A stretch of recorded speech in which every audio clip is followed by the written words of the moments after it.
Россия стоит на грани катастрофы. Russia is at the edge of disaster. Если сегодня не отрегулировать эти винтики, If the screws would not be fixed or tightened, то самолет рассыпется в воздухе.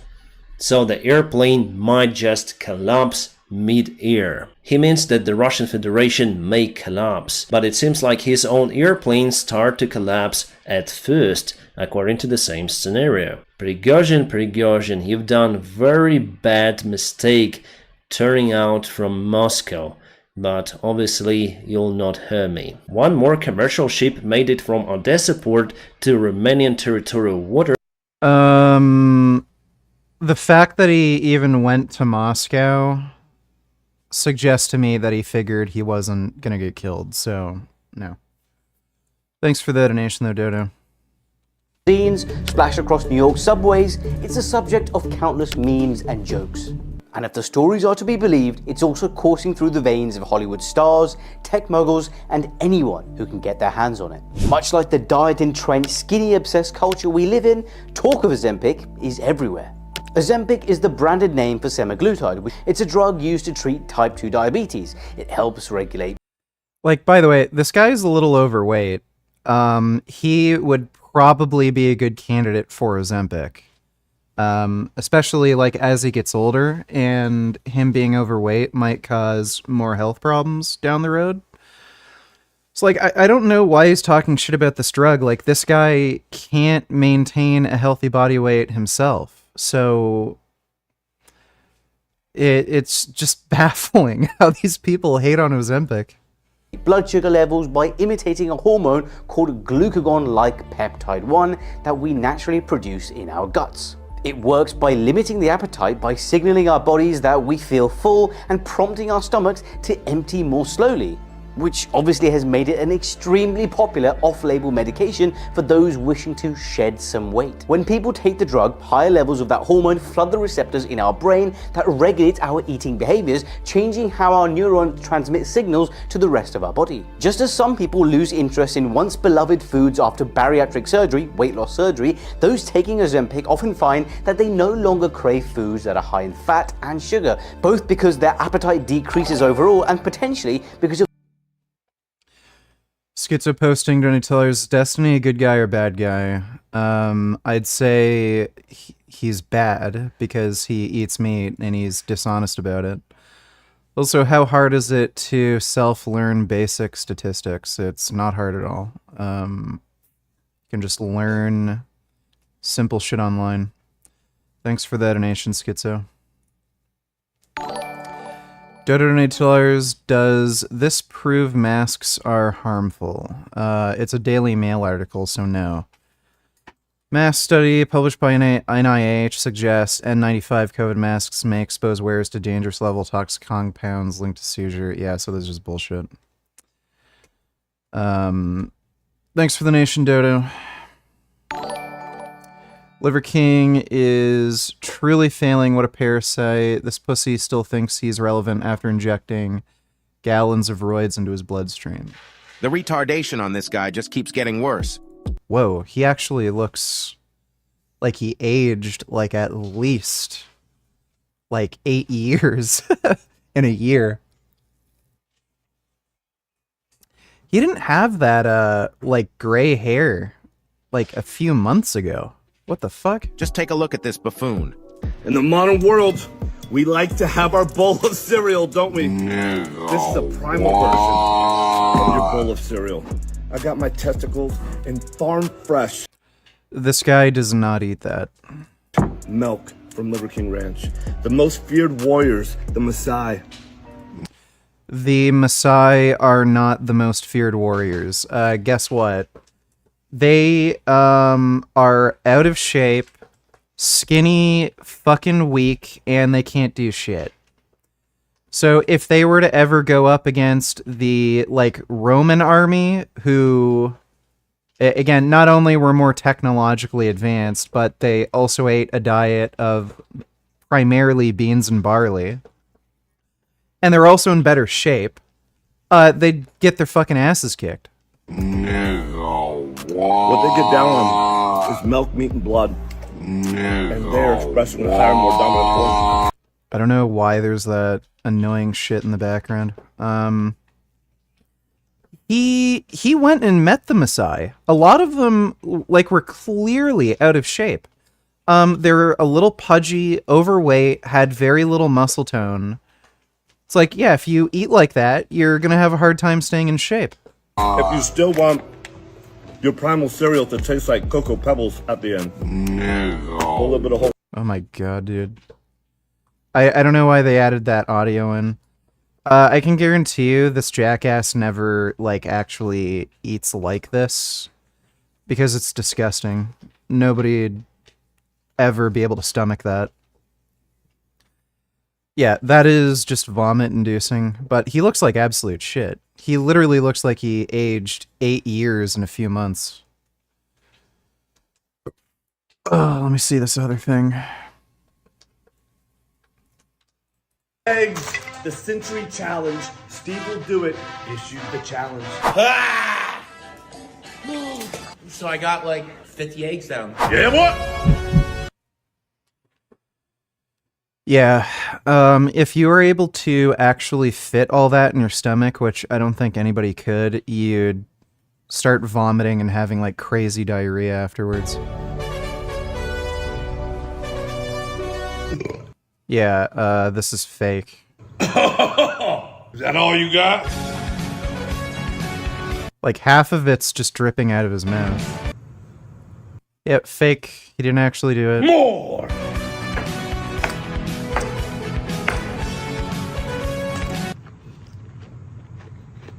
As of right now, the world champion of Yeah, he didn't actually do this. the Egg Challenge, Liver King! Wife! Finish him off.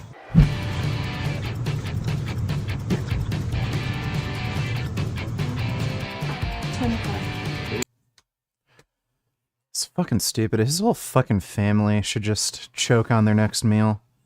Thanks for the nation, Dodo. You bench Jasmine like this? Let me take a look.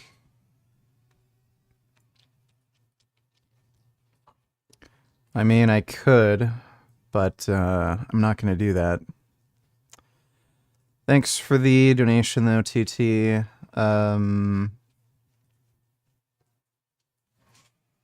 Or no, liver-injected veins. Donated that, sorry. John donated $2. Could you do a quick natty or not on scene fitness?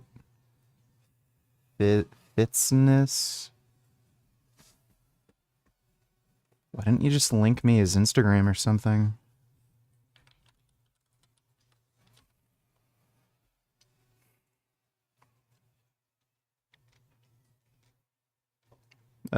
He might be natty.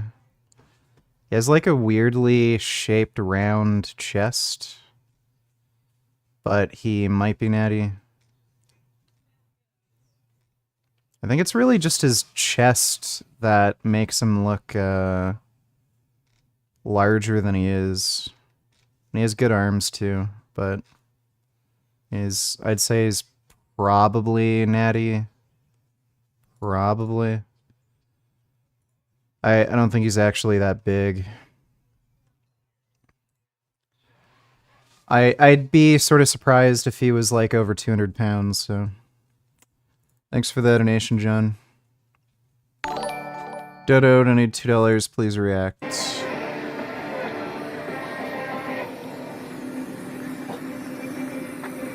YouTube ruined my life. So I said, fuck YouTube. I'm going to kick. It's all part of my plan. Fuck YouTube. I just want to watch the world burn.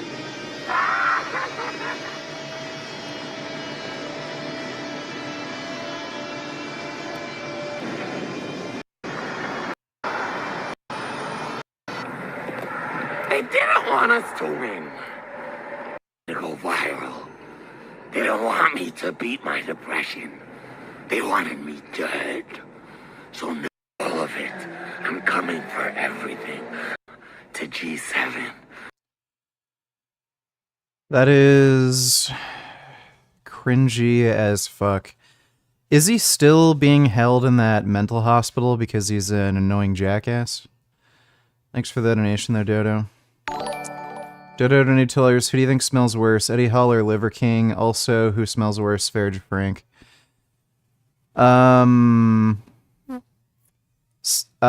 Sfarage probably smells worse because he has, like, no hygiene.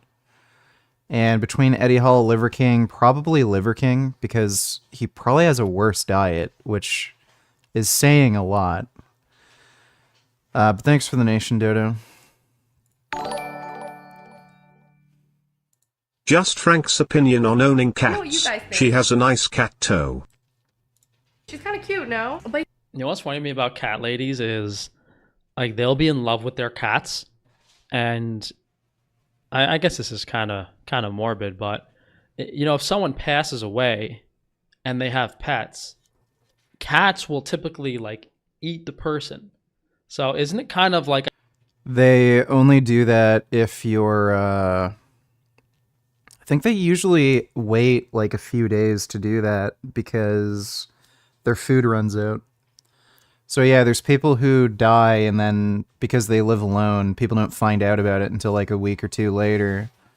But I don't think cats like eat you right away. They wait like a few days and it's just because their food runs out. ironic that you go your whole life, you love these cats, and like mere hours after you're gone, they're just eating your face off.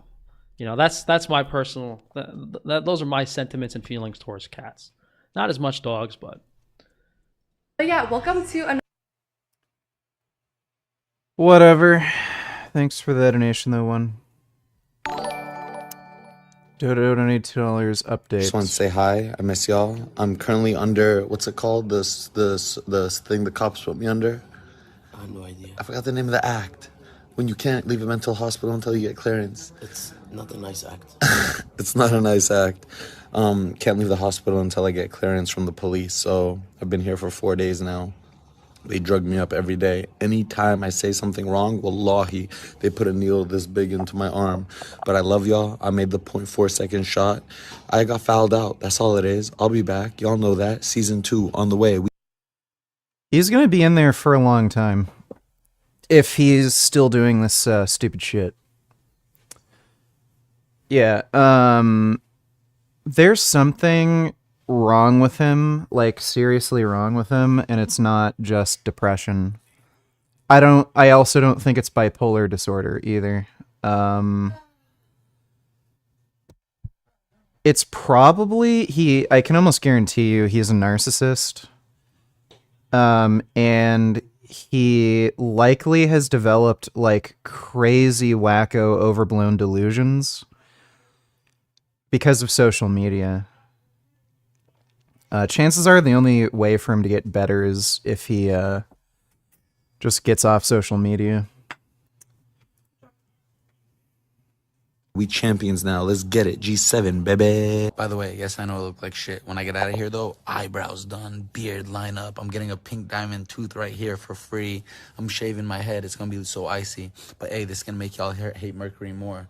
I told him if he posts the video I sent him with the caption to Twitter, Instagram, and TikTok in the next 20 minutes, so you'll have to vouch, he gets $1,000. We giving out money out here now. I gave the hospital people money. I'm just giving out money to give money out now. I love y'all. Let's get it. Yeah. Well, thanks, Dodo. Anybody ever tell you you look like Sugar Ray Leonard? How you doing today, VG? Where you at in Armored Core now? I only played the second mission off stream, so I haven't really played it much. We might play it more tonight. No one's ever told me I look like Sugar Ray Leonard, and that's probably because I don't look like Sugar Ray Leonard. But thanks for the donation, Caleb.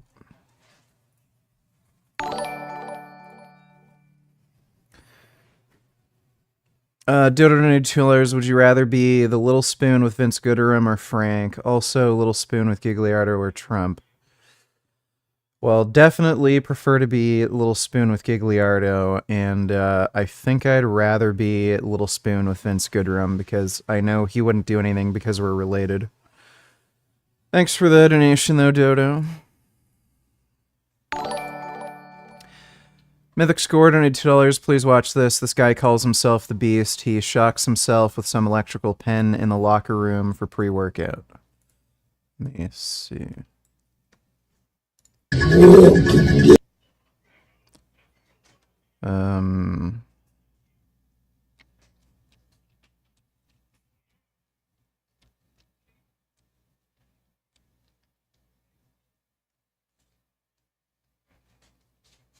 Is he, like, disabled or something?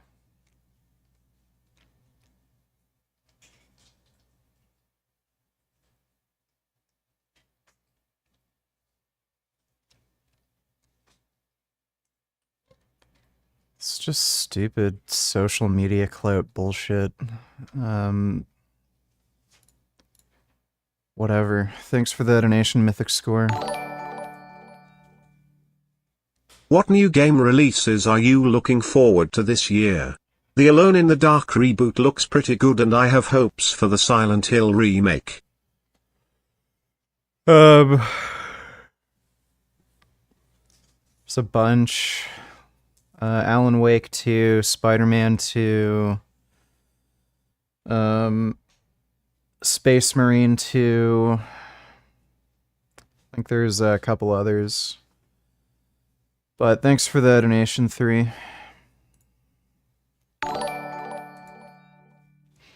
Dodo $2. How much you want to bet she's a Trump supporter? About 12% of workers in the American auto repair sector are women.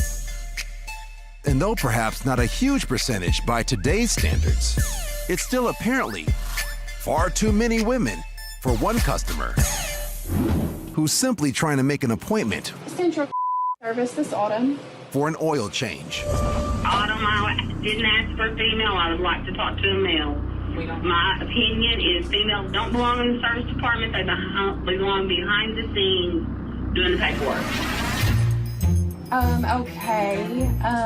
There's not a male in our service department. She's calling the service department, not the mechanic. This woman's like literally fucking retarded. Then you can let me talk to my or somebody. Okay, hang on 1 second. I'll get you over to my. But despite I'd just hang up on her. Fuck that dumb bitch. being transferred to a male associate in another department, moments later, Service this autumn. she calls back. Autumn, I need to make an appointment for Saturday morning, 8 o'clock. I just hope there are no females on the desk when I get there. There will be some. There's no males in our service department, ma'am. So unfortunately. Oh, God. That is totally messed up. All right, I need my oil change, but there better be a male mechanic that I can talk to. Keeping things professional, the employee manning the phone attempts to once again direct the customer to the only person in the immediate area who meets her qualifications. Okay, I'm gonna get you with my sales manager since there's no males in service, but there's a male in sales, so I guess you can talk to sales As long as manager. there is a male in the shop to change my oil, that will be fine. I do not want a female working on my car, and I'll tell you why. The last time I had it after they had something done, it was a 5-minute job. I sat there a freaking hour. According to the dealership, the woman's oil change never does come to pass. Why are they even trying to accommodate her? I just hang up the phone. Block her fucking number. Just eat shit. She's just retarded. Yeah, she's definitely a Trump voter. Of those neural changes which can distort their perception of taste. Now, diet pills and weight loss medications are nothing new. They have been around for over a century because society, and particularly women, have always been subjected and pressured into conforming into some restrictive beauty ideals. and because weight loss is a big business, and since it's rarely successful in the long term, it comes with a built-in supply of repeat customers. And doctors have been involved in the business one way or another for a long time. Some 2,000 years ago, the Greek physician and philosopher Galen diagnosed bad humors as the cause of obesity and prescribed massages, baths, and slimming foods like greens, garlic, and wild game for his overweight patients. Ozempic may be hailed as a new silver bullet as a weight loss miracle, but if we look back over the history of diet pills and weight loss drugs, we can begin to appreciate how it's not always what it seems. Our first misadventure is dinitrophenol, whose story goes back to World War I. One of the first weight loss drugs, dinitrophenol, DNP. was first used in munitions factories as an explosive, but after workers who came into contact with it. Yeah, why is he comparing Ozempic to DMP? DMP is a uncoupler. It basically prevents your mitochondria from functioning, and it causes you to generate a fuck ton of body heat. It's super dangerous. Was seen to lose weight. In the 1930s, it was rebranded and sold as an anti-obesity therapy. Not long afterwards, however, dinitrophenol was shown to be incredible. Yeah, it causes cataracts. And it also can kill you. If you have like a sandwich and you take DMP, the amount of body heat you produce can literally cook your brain and kill you. Or your organs could shut down from the insane amount of heat. So, like, what the fuck does this have to do with Ozempic? Incredibly unsafe at high doses, causing blindness, neuropathy, and at very high doses came death. Not a great side effect. By 1930, that's not even true. At low doses, it can kill you. The issue is, because of the way it works, it causes like massive fucking thermogenesis. So again, if you eat like a big sandwich that has a lot of bread in it, like, you know, a lot of carbs, and even on low doses, it can kill you. Just because of the amount of heat that's generated. The FDA stated that it was extremely dangerous and not fit for human consumption, and it was removed from the market. In the 1940s, the amphetamine Benzedrine became the diet pill of choice. Originally sold as a decongestant, has nothing to do with how Ozempic works. I like, this guy's so disingenuous. Don't know if you heard already, but Greg Doucette and Shreve are beefing. Also, Greg Doucette and his girlfriend Ally Smith aren't together because Greg is an archaicist. Really? For real? That's pretty funny.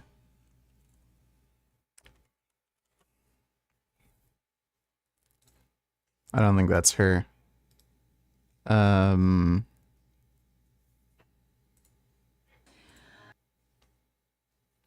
2 years ago, no community posts. Yeah, did they actually break up? That's pretty weird, because he made a video a few days ago where he still had all those animals. Is he just taking care of them himself, or he has like some assistant? Yeah, Greg is a narcissist. Absolutely. I'm surprised he was able to be in a relationship with her for that long. But yeah, I know Greg and Johnny are beefing. It's not terribly dramatic, so I haven't really covered it. Thanks for the donation, Playboy Cardi. Yeah, this guy is talking about dangerous weight loss drugs with the implication that, oh, you should be scared of weight loss drugs when it has nothing to do with fucking Ozempic. Benzedrine salts were then discovered to be powerful stimulants, and when World War II came, the military in the US, Germany, UK, and Japan placed large orders of the pills to keep soldiers going on the battlefield. As the war came to an end, pharmaceutical companies Smith, Kline, and... She took the Urus? How the fuck did any of you find out about this? Let me see. Greg Doucette breaks up with... Her name is Allie, right?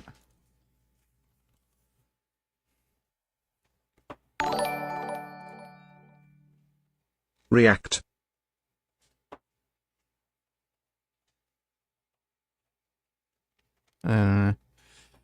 Nigga, please. Let me see. Hi, I'm Melanie. And I'm Scotty O. With Ecstatic Hearts Tantra. And we just want to share that there are many ways to orgasm. You don't actually have to be having sex.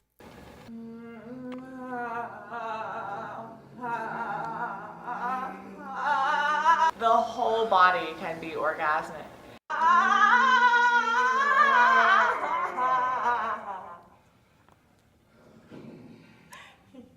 And there's even That is pretty fucking cringe. And I also think they're faking it. Thanks for the donation though, nigga, please.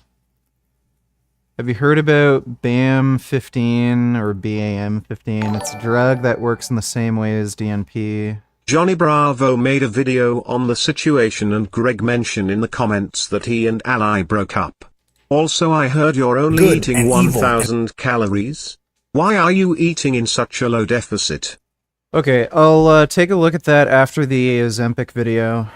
Yeah, I'm only eating 1,000 calories per day. I just want to lose weight quickly. I don't want to have to diet for a very long time. That's why. So, if I can lose all the weight I want in 2-3 months, that is preferable to losing the weight I want in, say, 6 to 8 months. But thanks for the donation, Playboy.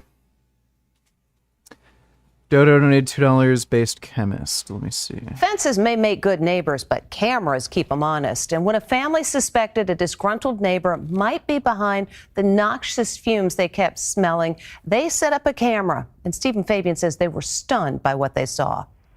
You are watching what cops say is a terrible crime committed by a brilliant chemist. First, he's seen filling a syringe with some sort of substance. Then he places the syringe under an apartment door. What was your reaction when you saw your neighbor injecting this substance into your home? Umar Abdullah and his wife had just had a baby. Almost immediately, they say, their downstairs neighbor, then a PhD student in chemistry, began complaining about noise. That's him skulking outside the apartment in Tampa. After my daughter. That is hilarious. He was so pissed off at their baby that he, like, tried to stink up their fucking apartment. Alright, have you heard about BAM15? It's a drug that works in the same way as DMP without the toxicity and also has longevity benefits. They're still testing it. Well, I definitely wouldn't experiment with taking that myself. If it passes, like, human trials and gets FDA approved, that'd be interesting. As far as longevity benefits, that's probably only applicable to rats.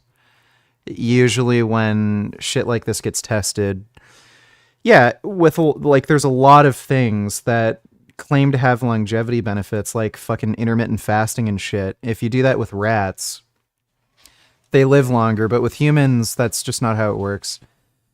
Rats have a metabolism that I think is about 7 times faster than a human being.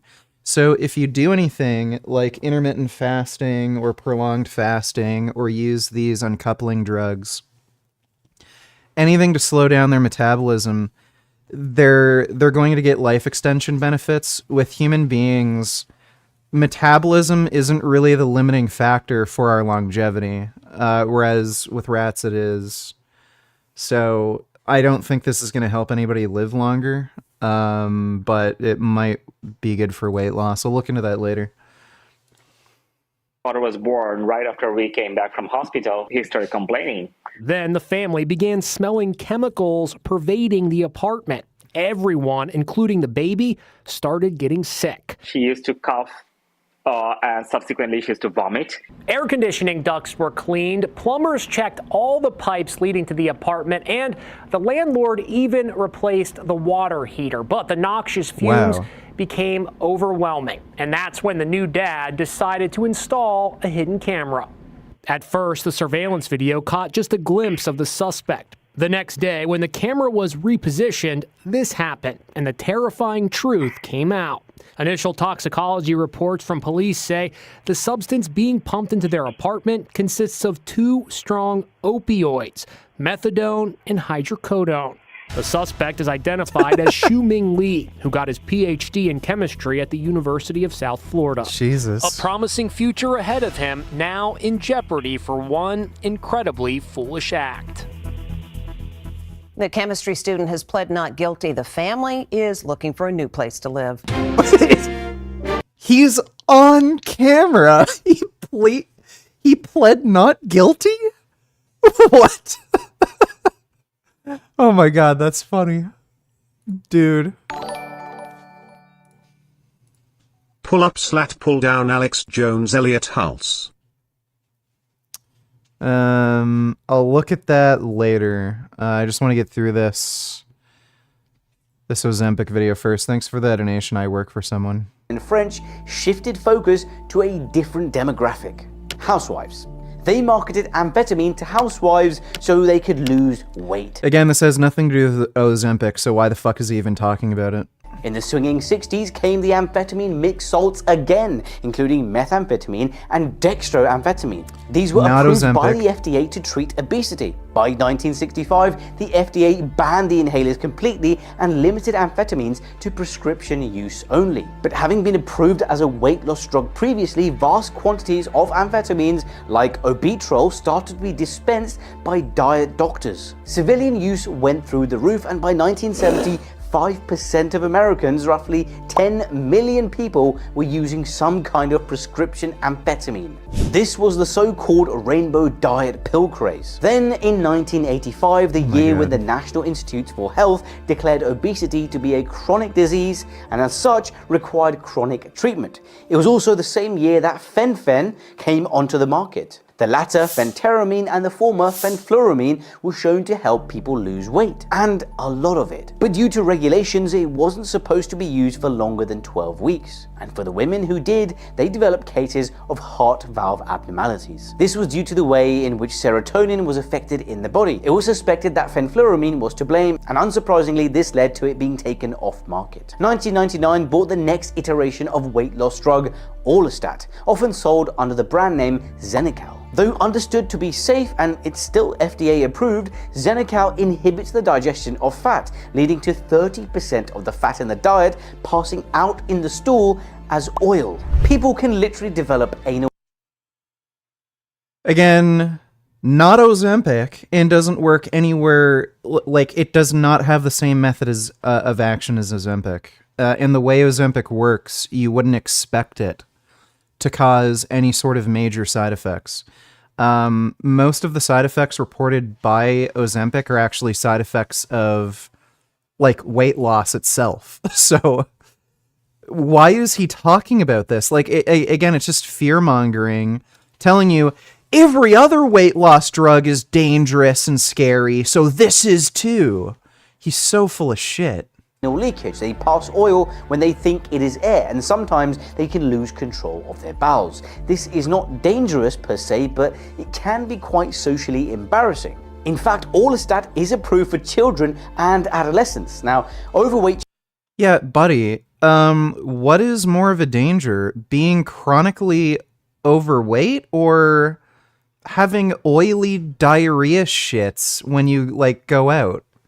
It's like, get the fuck over yourself, dude. Children are already stigmatized because of their weight, and if they have fecal accidents, it just makes the stigmatization even worse, so it's not really been prescribed all that much. Alongside those mentioned, we've got diuretic, laxatives, thyroid hormones, all of which have had their moment in the sun, and the effects are usually short-term, and the side effects range from the annoying to the fatal. And then came...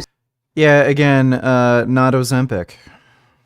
Are you cutting for a competition? No. semaglutide, alongside a range of weight loss jabs available from the high street. The long-term side effects of semaglutide are as of yet unknown at the time of making this video, particularly when it comes to weight loss purposes, although the history of weight loss drugs counsels extreme caution. But its rapid rise in popularity says a lot about where we as a culture are right now, and when it comes to attitudes around weight. The wider world really started. Okay, this guy doesn't really seem to understand the pathology of obesity. It is almost entirely genetically determined. Genetics account for 80% of obesity. So in obese people, you will 80% of the time be able to account for their obesity due to their genetics. So things like the primary thing is appetite. Obese people tend to have genes where their appetite just does not properly get suppressed from eating food. You not wanting to do a long cut is classic ADHD impatience lol. Like how you feel about punk rock, but I fucking love this shit.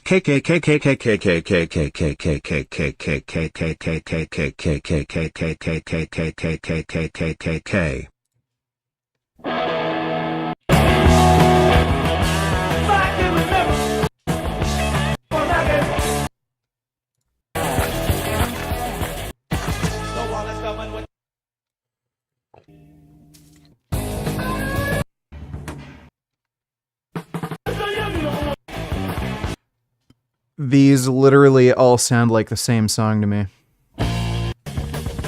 Not defending you. Yeah, I'd say that's mid. It's not, doesn't like hurt my ears to listen to it, but it's just mid and it all sounds like the same song. Thanks for the donation though, Dreamsation, appreciate it. I was saying something. The wider world really started to realize the potential. Oh yeah, he doesn't seem to understand the pathology of obesity. Like, it's not just a matter of telling people, oh, well, you know, just change your diet and exercise. Like, if it were that simple to treat obesity, there wouldn't be fucking obesity.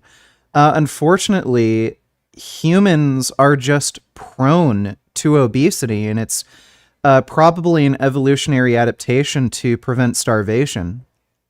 So, especially in the current food climate, where you have foods that just taste better and are also more calorically dense, people with those genes who are prone to overeating and are also prone to like just get less physical activity, they're going to be overweight, and it's an incredibly difficult thing to get them to eat better. So like you only have two options really. You could either lobby the government to ban a lot of modern commercially produced foods, or you could come up with a drug that's safe to prevent these people from overeating. And obviously, the second choice is much fucking easier. And, like, I fucking hate this idea that, oh, if you lose weight, you know, the natural way, like, that's the way you're supposed to do it, you know, with hard work and discipline and this and that. Like, if you could literally just take a fucking drug and lose weight without any effort, and it has like practically no side effects, there's no danger to it, why the fuck wouldn't you? The whole reason we have technology is to make life easier. Like, fuck yourself. Like, are you gonna tell that to somebody who's like dying of a fucking bacterial infection? Fight that infection the natural way. Like, you know, have some gumption and like get some good rest and have some fucking chicken noodle soup and just, you know, try to fight off the infection. Like, that'll build character. Like, it's just stupid.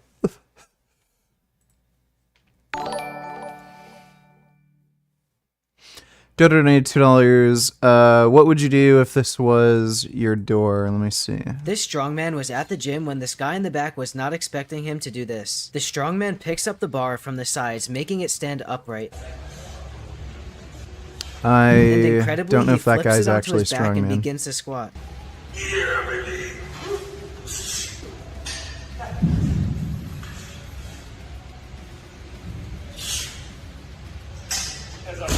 This strongman was at the impressive.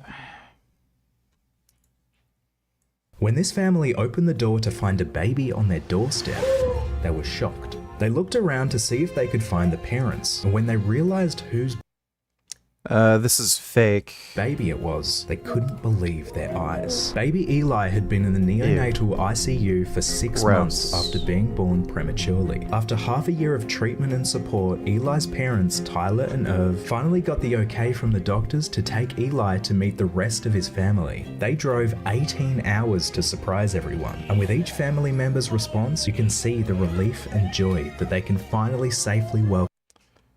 Why did you send me that? As if I give a fuck about some stupid baby. Thanks for the donation though, Dodo.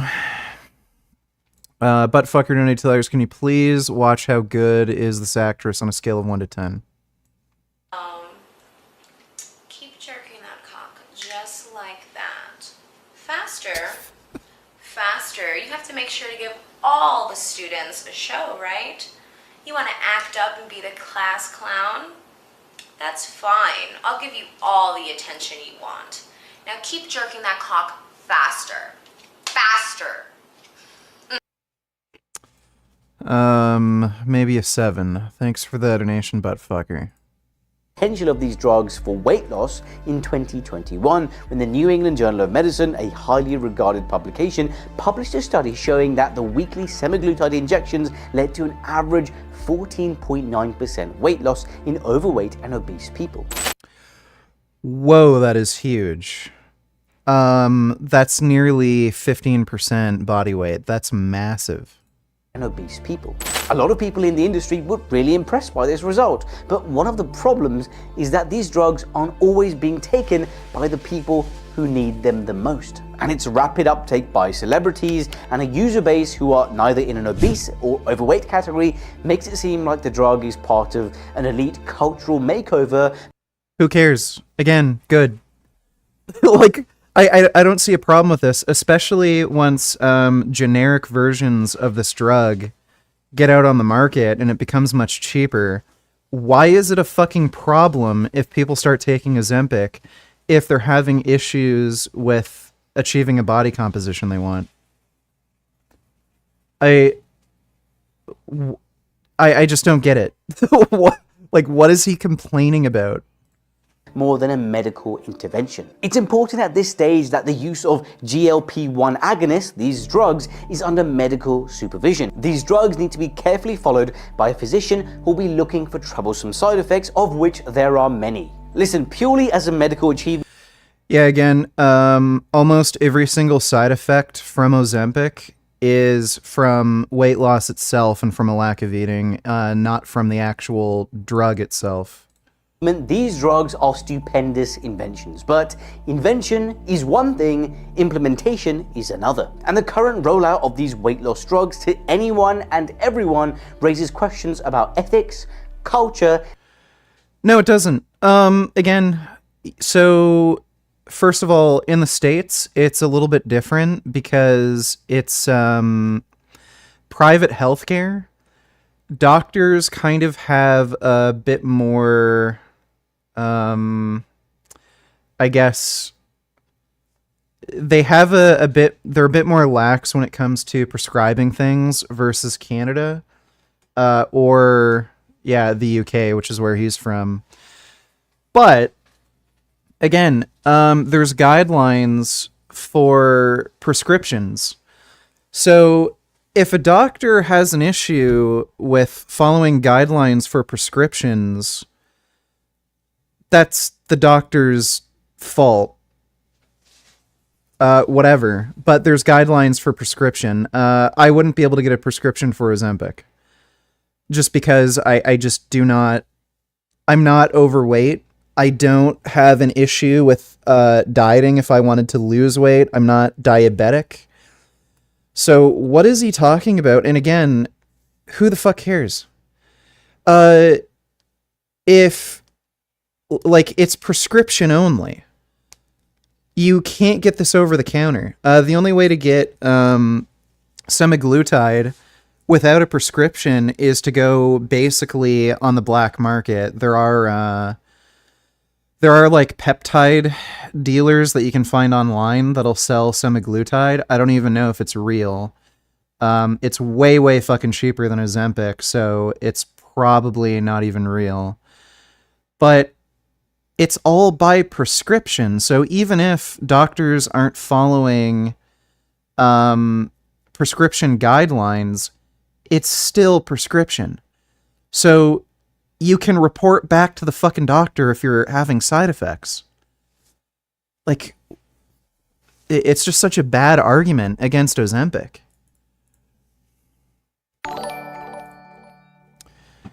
Cutie, you don't need to tell her. I just think you might like this. Let me see.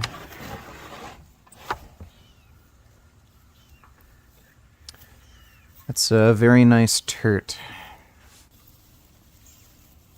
Oh. She gonna eat that? Wow, he's eating that.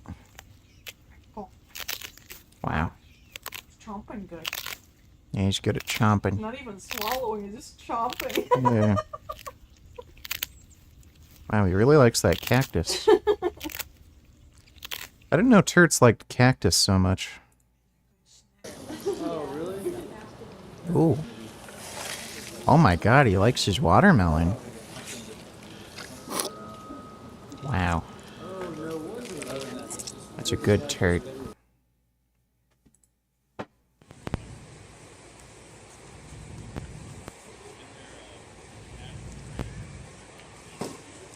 Wow, so big.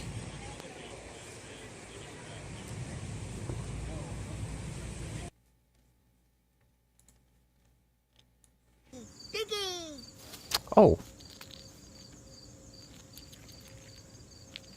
Oh my god.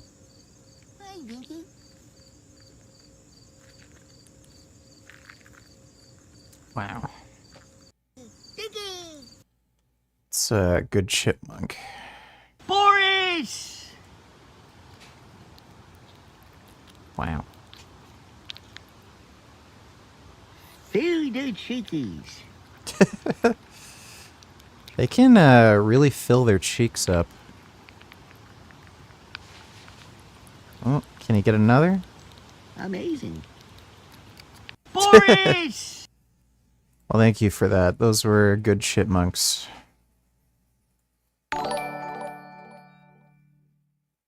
To add some of my personal experience to this, all of my father's family is obese as fuck, and all through my life my weight has gone up and down, and I got very obese in my first year of college and was very heavy for years until I started lifting. Even since I started lifting, I still go through cycles of getting in shape, then getting fat again, and having to lose weight all over again. Having ADHD with a genetic predisposition for obesity is a double whammy. Wellbutrin has reduced my appetite too. Yeah, I'm on Wellbutrin. I've definitely noticed it has an appetite suppressing effect, and my craving for sweet things has gone down, especially since taking nicotine. Nicotine's really made me not appreciate sweet foods as much. But yeah, like it's ridiculous. This hate against Ozempic and this misunderstanding of what causes obesity. Like, this guy's overweight himself, so it's really weird. You'd think maybe he has like different standards for beauty or something. So like when he looks at himself in the mirror and sees like man boobs and shit, he doesn't care. But you'd think, especially for a guy who's overweight like himself, he'd kind of understand that a lot of people have to rely on drugs for weight loss. Like, again, obesity wouldn't be such a huge problem if that wasn't the case. It's just stupid. Thanks for the donation, though, Dreamsation. And society's berserk relationship with beauty. I'll give you an example. A couple of years ago, I saw a young, fit patient with no medical conditions. He presented with an acute pancreatitis, an inflammation of his pancreas. Now, when this is severe, pancreatitis has a mortality or a kill rate of 1%. That's not great odds. The only notable thing in his medical history was the usage of Ozempic injections off license for weight loss. He was a slim man. Okay, so he probably was taking semaglutide from one of these online dealers. Like, again, it's prescription only. And so when I asked him why he'd been taking it in the first place, he replied, And by the way, it wouldn't have been Ozempic, it would have been semaglutide. Ozempic's the name brand. I just wanted to get ripped and get a six-pack before my wedding. The Ozempic craze shows no signs of slowing down. Demand for the drug popularly... Yeah, so push to make it cheaper and have it be generic. Like that's so disingenuous. This guy made it seem as though he was taking Ozempic when he wasn't. He was taking what might have been semaglutide. He ordered it online from some like shady peptide warehouse or something. And who knows if he even got pancreatitis from whatever the hell he injected. It might have been semaglutide. It might have been semaglutide mixed with something else. But that's an incredibly disingenuous way of actually describing the situation. Sneed donate $2. React to these good boys. This intriguing giant snack has appeared at the farm, and the garden gremlins are investigating. They are unable to access its tasty flesh. But the farmer is ever benevolent and comes to their aid. Once inside, they waste no time enjoying this sweet, juicy surprise. Oh my The god. female gremlin prefers a dainty technique. Meanwhile, the male gremlin is far less refined in his approach. Those are some good gremlins. This intriguing giant snack... It's only one. Well, thank you for that, Sneed. That was... Or did I just click the wrong link? Let me see. This No. intriguing... Yeah, you sent the same link twice, but thanks, Sneed. Dodo, donate $2. Can you play Portal 2 or similar game? Maybe. A black bear visited a family's home at night, but they stayed calm. The reason? The bear was separated from its mother as a cub, and the family found and cared for it. Aw. They treated it like their own child and had to let it go when it grew up. But the bear would often return, watching them silently, tidying Aw. up before leaving. Now the bear has cubs of its own and brought them to visit. It's simply amazing. A black bear... Well, that's cute. It's too bad bears are carnivorous. We walk to this guy who says that some of us are no longer human. It's this like lizard alien shit. Anybody took a Pfizer is owned by Pfizer. Anybody take a Moderna is owned by Moderna. And they're calling the species Borg Genesis. It's not even a human anymore. It's called Borg Genesis. What? It's not even human. The people who took the vaccine, they're not considered human anymore. Wait, the people who got the vaccine are no longer They're no human? longer human. No, and they're actually owned. They're enslaved by Pfizer or Moderna, whoever they took the shot from. So they're public. They're their property. People who took the vaccine are owned by Yes. Pfizer now and are Because not their human. Genetics has changed, so they're not human anymore. So they're a Borg Genesis that's owned by Pfizer, or they're Borg Genesis that's owned by. And there you have it. We are in Laguna Hills talking to people. Apparently, if you've taken the vaccine, you are no longer human. Dude, what the fuck is wrong with conservatives? It is just insane wacko shit. A black... Saw the bear one.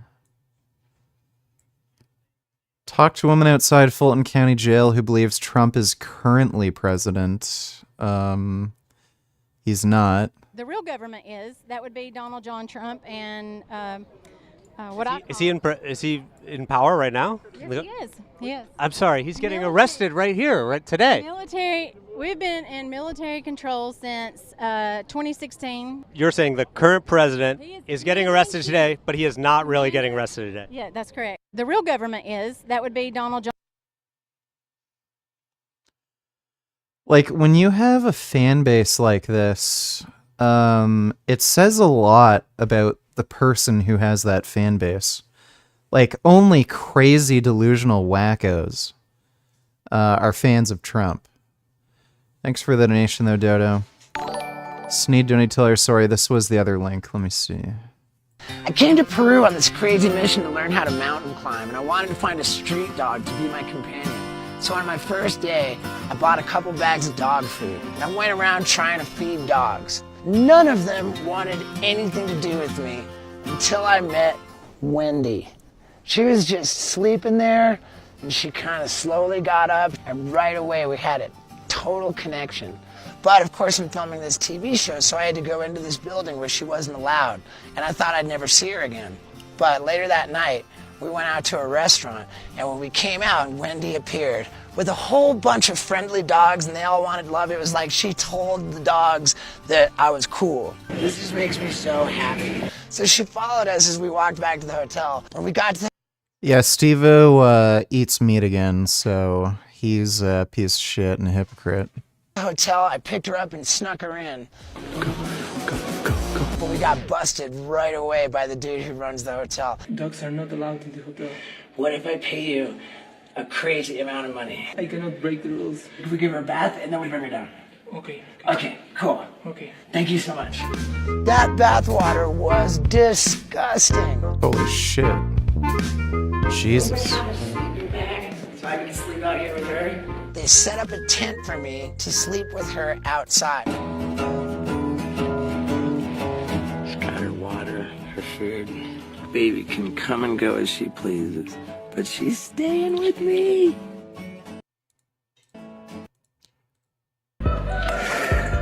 Dewormed, got my girl. I love this dog so much because that's my. Yeah, I hate Steve-O. He's a hypocritical scumbag. Thanks for the nation, though, Sneed.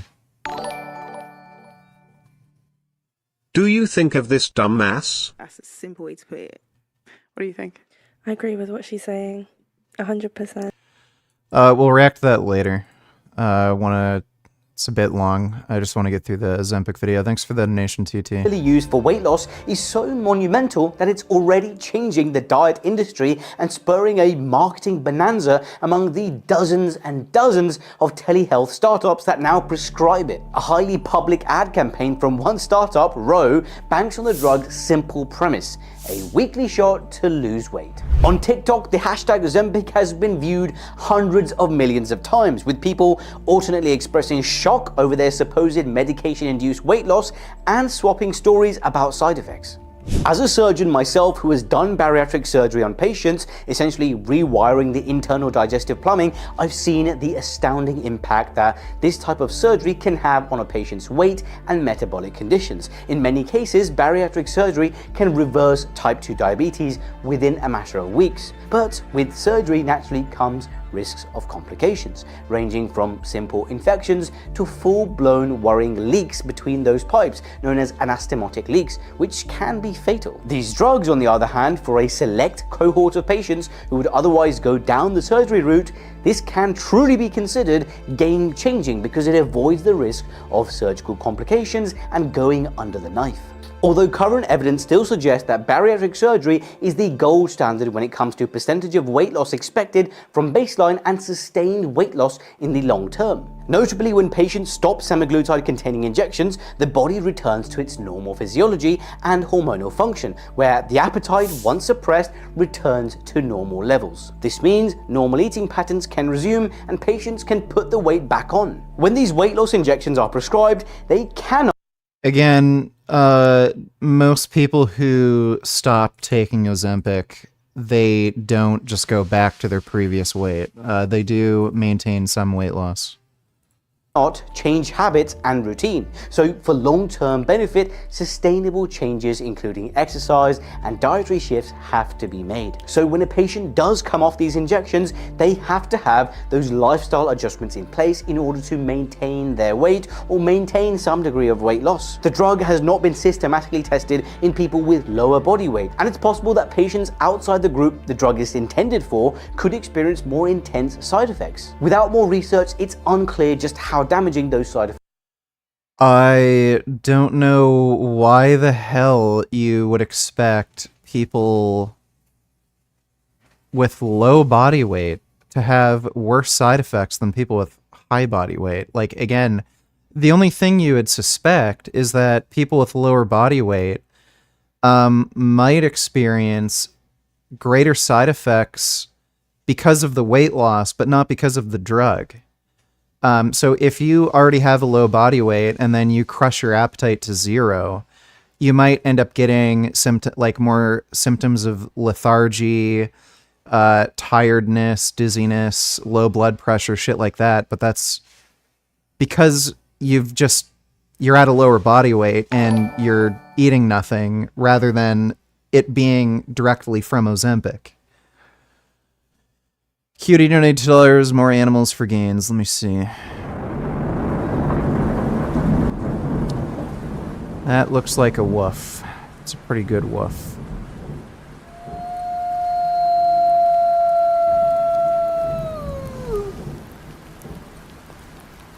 I've had a Finn howl a couple times. His howl's really cute.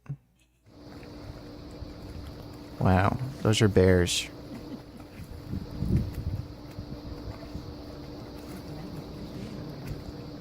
Those are bears. Bears are friends. And that last football, both that last. Yeah, black bears tend to be a bit friendlier and less aggressive.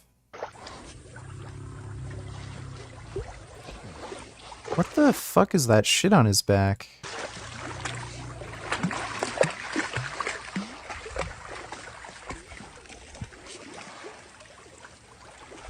So that bear's back just fucked up from some injury?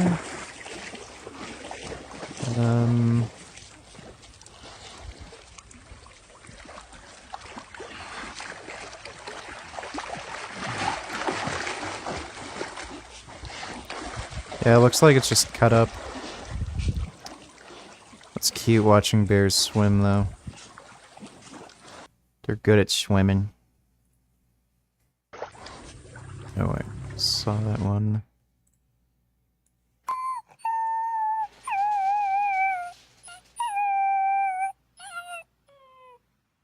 Wow. He's learning how to howl.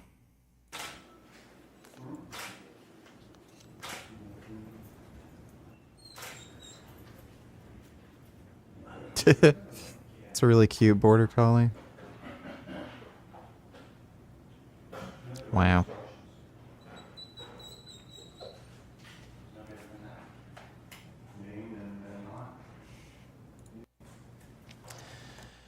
Well, thank you for that, cutie. You say I agree, fuck Steve-O. Yeah, he's a piece of crap.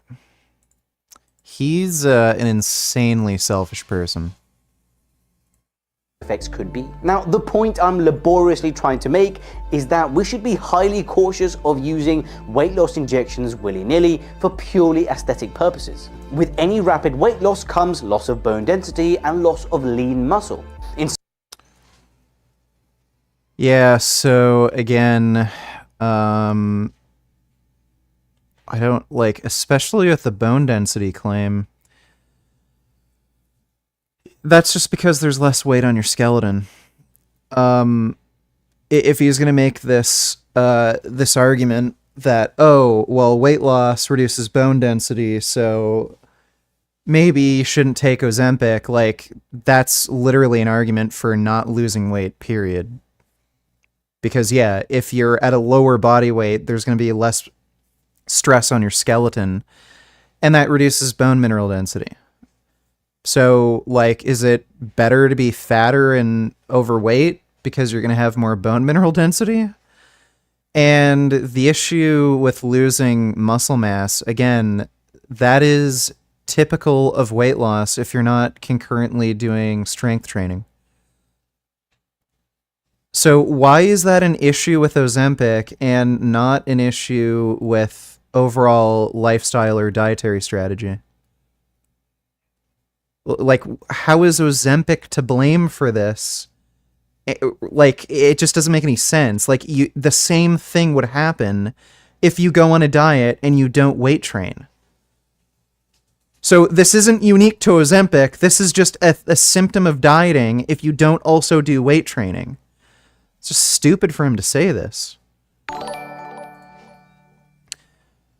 Ashraf Ghani donates, you should come to Egypt, bro. I'm a fan from Egypt. You make me vegan look beautiful views you can get in Cairo. There's so many vegan in Cairo.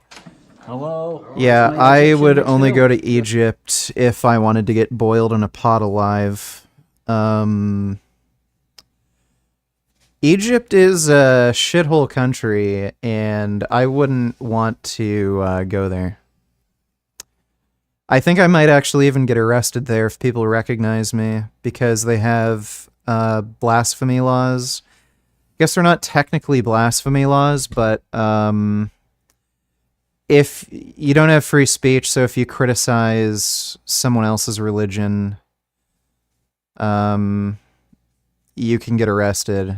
So, yeah, not gonna go there. The food doesn't even look particularly good. I mean, I can get better shit here.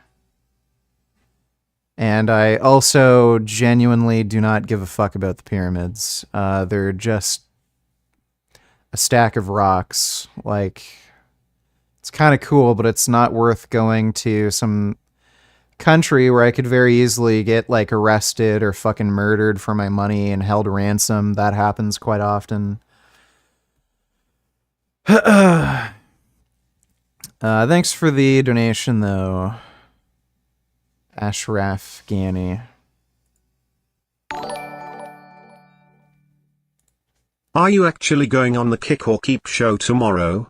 Sometimes Karantos announces guests and he never actually hit them up, and it was just to generate publicity and get other guests on the show. Apparently I am. Destiny gave me a link and everything, so apparently I am. I don't even know what that show is. I don't know what's gonna happen and what it's all about, but yeah. Thanks for the donation though, Caleb. Appreciate it.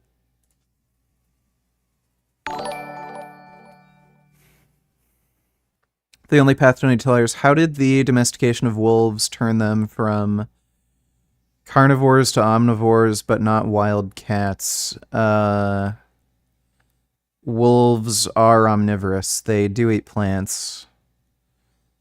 I think domesticated dogs have amylase copy mutations, sort of like humans do. So they're a bit better at digesting starchy foods, but yeah, wolves are omnivorous. And are wolves 100% carnivorous in nature? No. Or can they still eat some plant matter? Yes. Can we use forced selective pressures to turn our own cats to omnivores? No. Thanks for the donation, The Only Path. Just feed your cat vegan cat food. Dodo donate $2. How come you have so many Egyptian fans? I think they are fake. You can't have this many fans from Egypt. They are trying to lure you, like the Saudis murdered Jamal Khashoggi in Turkey. I don't know, but I'm never going to any Muslim majority country. I believe I still have an arrest warrant out in Iran because somebody reported one of my YouTube and Twitter videos where I made fun of the Prophet Muhammad, and they actually put out an arrest warrant for me in Iran. So I'm never going to any Muslim majority country. That includes Turkey. Never going to Saudi Arabia or Dubai. I think you have to be a fucking idiot to ever want to go to Dubai anyway. Dubai is a shithole. It's like the worst urban sprawl you could possibly fucking imagine. And all you can do there is drive 30 minutes, go to some cool fancy store that you could just go to in, again, a nice city in North America anyway, and then drive 30 or 40 minutes to a beach that you could just, again, go to in a nice city in North America anyway. And then you can drive 30, 40 minutes and then go to some like nice restaurant that you could just go here anyway. Oh, wait, but it's like hotter there. So like you're going to sweat like crazy and your rights are taken away. So if you drink in public or say something you're not supposed to, you can get arrested and then you'd have to contact the US Embassy for your release. Yeah, Dubai is so fucking great. Well, anyway, thanks for the donation, Dodo. Kick or keep is kinda retarded. You basically talk about an unserious topic for 20 minutes and someone is voted off by a kick chat by the end of the 20 minutes until there's one person left and then Destiny raids the viewers to the winner. Alright, well, I guess we'll, see what happens. Thanks for the donation, Caleb. At least I know what to expect. Someone who is very overweight or obese.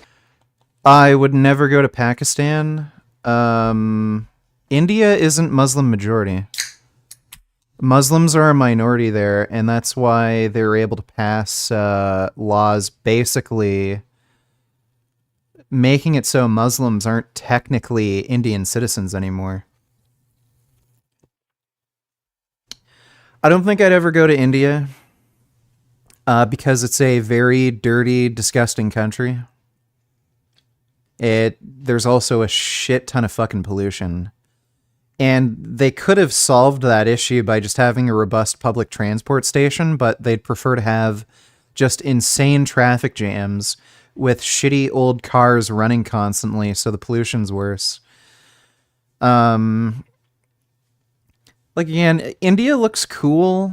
It would be nice to, like, visit, but with all the other baggage that comes along with it, like, you know, disgusting hotels, food that if you eat it, you'll get like super salmonella. Like, so I don't think I'll ever visit. Yeah, I'd never go to Pakistan. I'd never go to Afghanistan, obviously. I'd also never go to China. Probably not Russia either. So yeah. This loss of lean muscle, in addition to the loss of fat, may still confer a favorable body composition and still help with long-term metabolic health. But this is unlikely to apply to someone at a normal weight. So Peter Attia has made this argument before. Peter Attia has claimed that if you look at the Ozempic trials, a lot of the weight loss that some of these people have experienced was muscle loss, which you would expect, again, if people aren't doing weight training and they have a very low caloric diet, you would expect to see them have muscle loss along with fat loss. And he argued that the overall metabolic profile that would cause would be worse than if they didn't take Ozempic and just followed a normal like diet and training strategy. Well, we know that's bullshit because of the outcomes of the trial. Ozempic clearly improved things like fasting glucose, insulin sensitivity, shit like that. And again, this isn't anything unique to Ozempic. Anybody following a calorie-restricted diet, if they are not also doing weight training, they will lose bone mineral density and they will lose muscle mass. So that isn't a problem with Ozempic. That's a problem with you just not doing the necessary things to achieve an optimal body composition. So he does like again, this guy's out of shape, doesn't fucking work out, and then he's saying this crap that he knows nothing about. Would you say it's racist to say Indian people smell like shit? Through personal experience they do. I've never met an Indian person who smelled like shit. I've met quite a few Indian people that smelled strongly of spices, like turmeric. But no, I've never met an Indian person that smelled like shit. I don't know what Indian people you were meeting and where, but thanks for the donation, Breakfast with Blaha.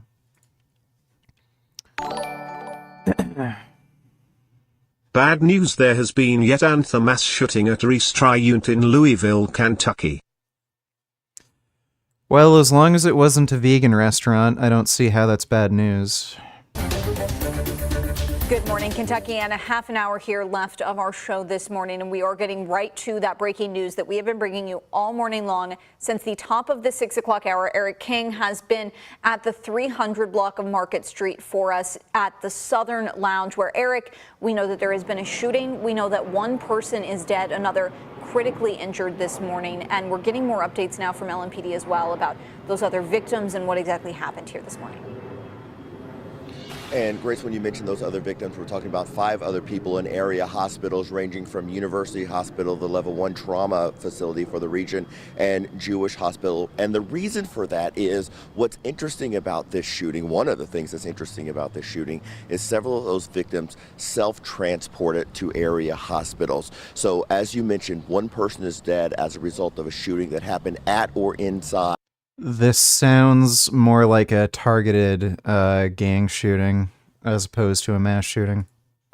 The Southern Lounge here at 3rd and Market. One person is in critical condition at University Hospital. Those others are in conditions that we're told to be non-life threatening. The one person that I mentioned that is at Jewish Hospital, as we understand from Metro Police, is not the victim of a shooting, but more of a victim of the chaos and fear that happens after the shooting, when there's this massive effort for people to get out of the building or get to safety. We're told that person was likely involved in some sort of a fall or something of that nature, so their injuries are non-life threatening. Specifically out here on the scene now, you've got a number of Metro Police cars and officers that are out here still. They like to use the word canvassing the scene, essentially just walking around trying to see, what do I see? And this crime scene extends not only ground right here on the other side of this police tape, and that is stretching north on this block almost up to LG&E. That's directly in the alley that goes directly behind LG&E. As far as what happened, Metro Police don't have a firm understanding on that right now. We've been asking to try to figure out if this happened specifically inside the Southern Lounge or outside. Yeah, again, it sounds, since only one person's killed, it sounds like it's a gang shooting and it was targeted. The verbiage that they're using is it happened connected to inside and also outside. So we can try to read through the lines there and get some sort of better information. No one is in custody as of right now, and that's the part that really stands out. I asked directly to the 1st Division Major who was briefing us if that means there's a threat to public safety of any kind. Her quick answer was no. No defined suspects, though, as of right now. They're asking you for help, 574 LMPD, but they're also trying to talk to the witnesses that were inside this facility, again, at 3 a.m. this morning. So far, that has not turned up, Grace, any suspect or any suspect information. Well, Eric, we'll stay with you here. Well, that's that, I suppose. Thanks for that donation, Matthew. I decided to listen to that Bill Nye versus creationist debate they had a couple days ago on a long drive this morning. I'm now definitely against scientists debating creationist morons. The creationists just constantly dodged and reverted to, God said so. Well, yeah, it's pretty much just like debating a flat earther. The types of people who would believe in creation theory are not the types of people who would be convinced by science and evidence. It's ideological. But thanks for the donation, Adam. I've seen that debate. It was pure cancer.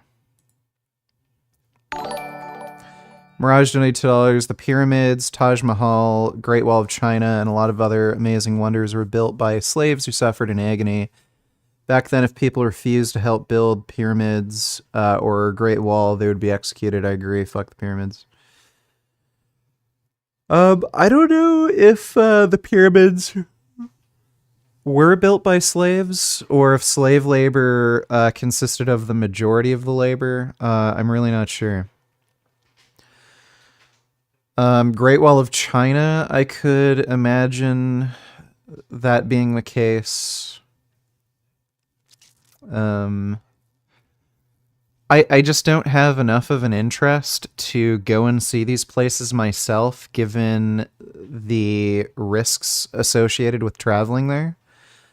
Like, at the end of the day, it's just like a fucking clump of rocks that form a fucking triangle. And, like, same with the Great Wall of China. Okay, it's a big brick wall that you can walk on. Like, so risking getting arrested in a foreign country over fucking bullshit, like, you know, calling Xi Jinping Winnie the Pooh, or getting like a severe stomach infection because the food there is unsafe.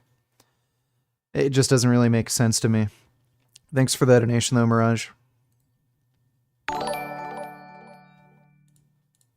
Happy Sabbath day to you, my holy Negro VG. May the blessing of warm, microwaved feces fill your tummy with hope and faith.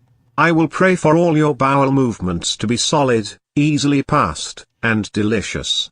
Microwave them on high for 20 seconds. Enjoy. Well, thank you for that microwave poop. I will take that advice. Thanks for that donation, dude. Would I consider going to Greece? Yeah, I could see myself going to Greece. Yeah, they also have really nice watermelon there. That's the main reason I'd want to go to Greece, the watermelon. The watermelon. Italy would also be cool, too. Ahmed donated $2. What the fuck is wrong with you, man? I am another viewer from Egypt. It's so amazing here. We have beautiful experiences that you need to come visit. With beautiful foods and hot girls with big noses that you like, you don't need to be a Muslim to visit Egypt or Dubai. Yeah, you don't need to be Muslim to visit, but again, I'm kind of jackass online, and if somebody recognizes me there, I could possibly get arrested because of, like, blasphemy laws. So I'm not going to risk that.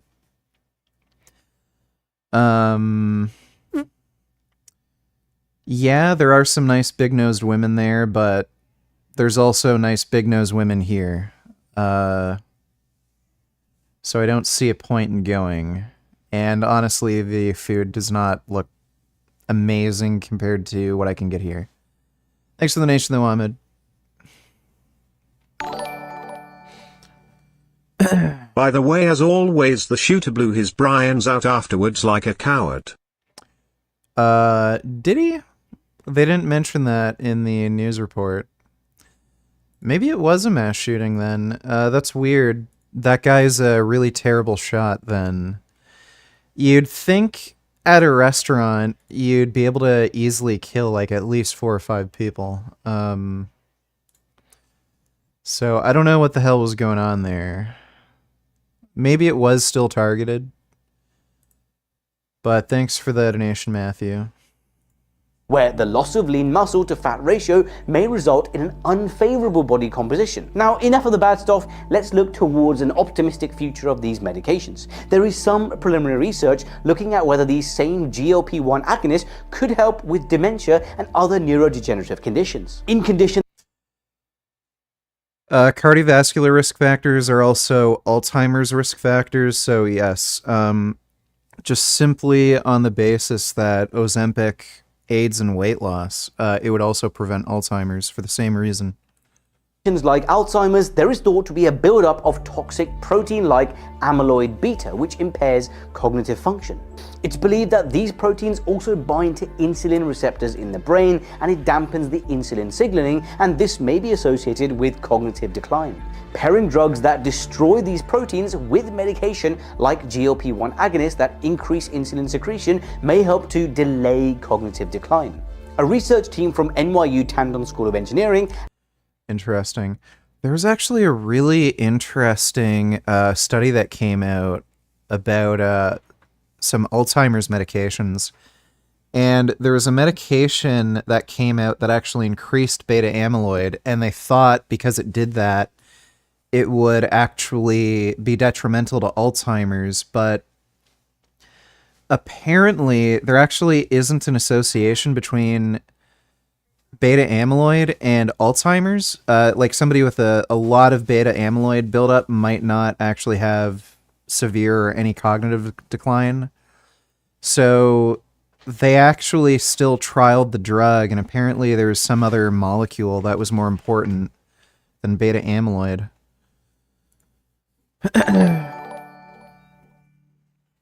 Man, Lebanese women are so motherfucking hot. Every time I approach them they end up dating these fat ugly dudes. I don't get it. Yeah. I've known a few Middle Eastern girls who are into chubby dudes. I remember there was this chick in my high school history class. Can't remember her fucking name right now, but she was sexy as fuck. She had to get some sort of dental procedure done. So, and they had to break her jaw for it. So she had her teeth wired shut, and because her teeth were wired shut, she couldn't eat normally. She could only eat like liquid foods. So when I first saw her, she was in like fucking really good shape, like really slim, fit looking, but she had like big ass titties, really nice juicy round butt. And she had a really unique look. She wasn't conventionally beautiful, if you know what I mean. Like everybody would think she's hot, but she just had a very unique look to her and a nice big nose. And she would make fun of me for being fat, because when I started high school, I was a bit chubby. And then I lost weight, and then I thought, like, maybe she'd be attracted to me now, and then I found out she's, like, only into fat dudes. Her boyfriend was actually, like, really fat. Like, a good 100 pounds overweight. So that was weird. Very eye-opening. Thanks for the donation, the breakfast with Blaha. Suicide after mass murdering should be legal so that way the pre-actuators can suffer the consequences of their actions. Yes, they should definitely make suicide after mass murder illegal. That's something that I'm sure fucking libtards would think of, because they think they can just make things illegal and then it won't happen anymore. But thanks for the donation, Matthew. Do you feel better during a cut? I do. Feel less lethargic. Also, the muscle loss is super overhyped. I dropped like 30 pounds in 4 months on an aggressive cut. Bench seemed to drop 5 pounds for every 5 I lost in body weight, but I look the same, just way leaner. Well, it's very easy to regain muscle you lost too, because you've already built that muscle up before. Once you start eating again, it comes back very quickly. Sometimes it's literally just a matter of weeks, so it doesn't really matter too much. The only time when it would really matter is if you're doing a bodybuilding show. So yeah, obviously the point would be to maintain as much muscle mass as you possibly could while dieting. But if you just want to get down to a lighter body weight quickly, you don't have to prioritize muscle sparing as much. Because again, you'll just be able to build that muscle back up anyway. My bench hasn't gone down yet. It's lower than it was before because I had to take time off because I tore my tricep. But my bench hasn't gone down. I've been able to increase weight and reps still. Thanks for the donation though, Hamza. Appreciate it. And MIT have started work on a new electrical pill that may be able to regulate people's appetites without drugs or invasive medical procedures, a promising advancement in treating eating disorders and other medical conditions that may benefit from adjusting someone's food intake. You see, this pill delivers electrical impulses to the stomach lining once it's swallowed. This targeted stimulation triggers the brain to modulate gut hormones related to hunger. In a study published in Science Robotics, the researchers revealed that they were able to affect the release of ghrelin, the hunger hormone, in pig trials. The gut and the brain communicate through a neural pathway known as the gut-brain axis, which regulates many bodily functions, including eating. So engaging with the gut to modulate hormones that regulate brain activity, which then feeds back onto the gut-brain axis, using the nervous system to alter the release of certain gut hormones, you can see how this electrical pill could potentially treat a whole host of disorders relating to metabolism and eating without pharmaceuticals or surgery. Potentially a huge step forwards in how we approach these diseases. So engaging with the gut to modulate hormones that then regulate brain activity. So after losing muscle, it's easy to get back. Does the body have some form of memory of what it was like before? Yeah, basically. I think the prevailing theory is when you build up more nuclei, muscle nuclei, it allows you, or satellite cells, I think, it allows you to just grow muscle faster. So when you build muscle, it causes permanent changes to the muscle structure. You build new nuclei and satellite cells, and those appear to be permanent.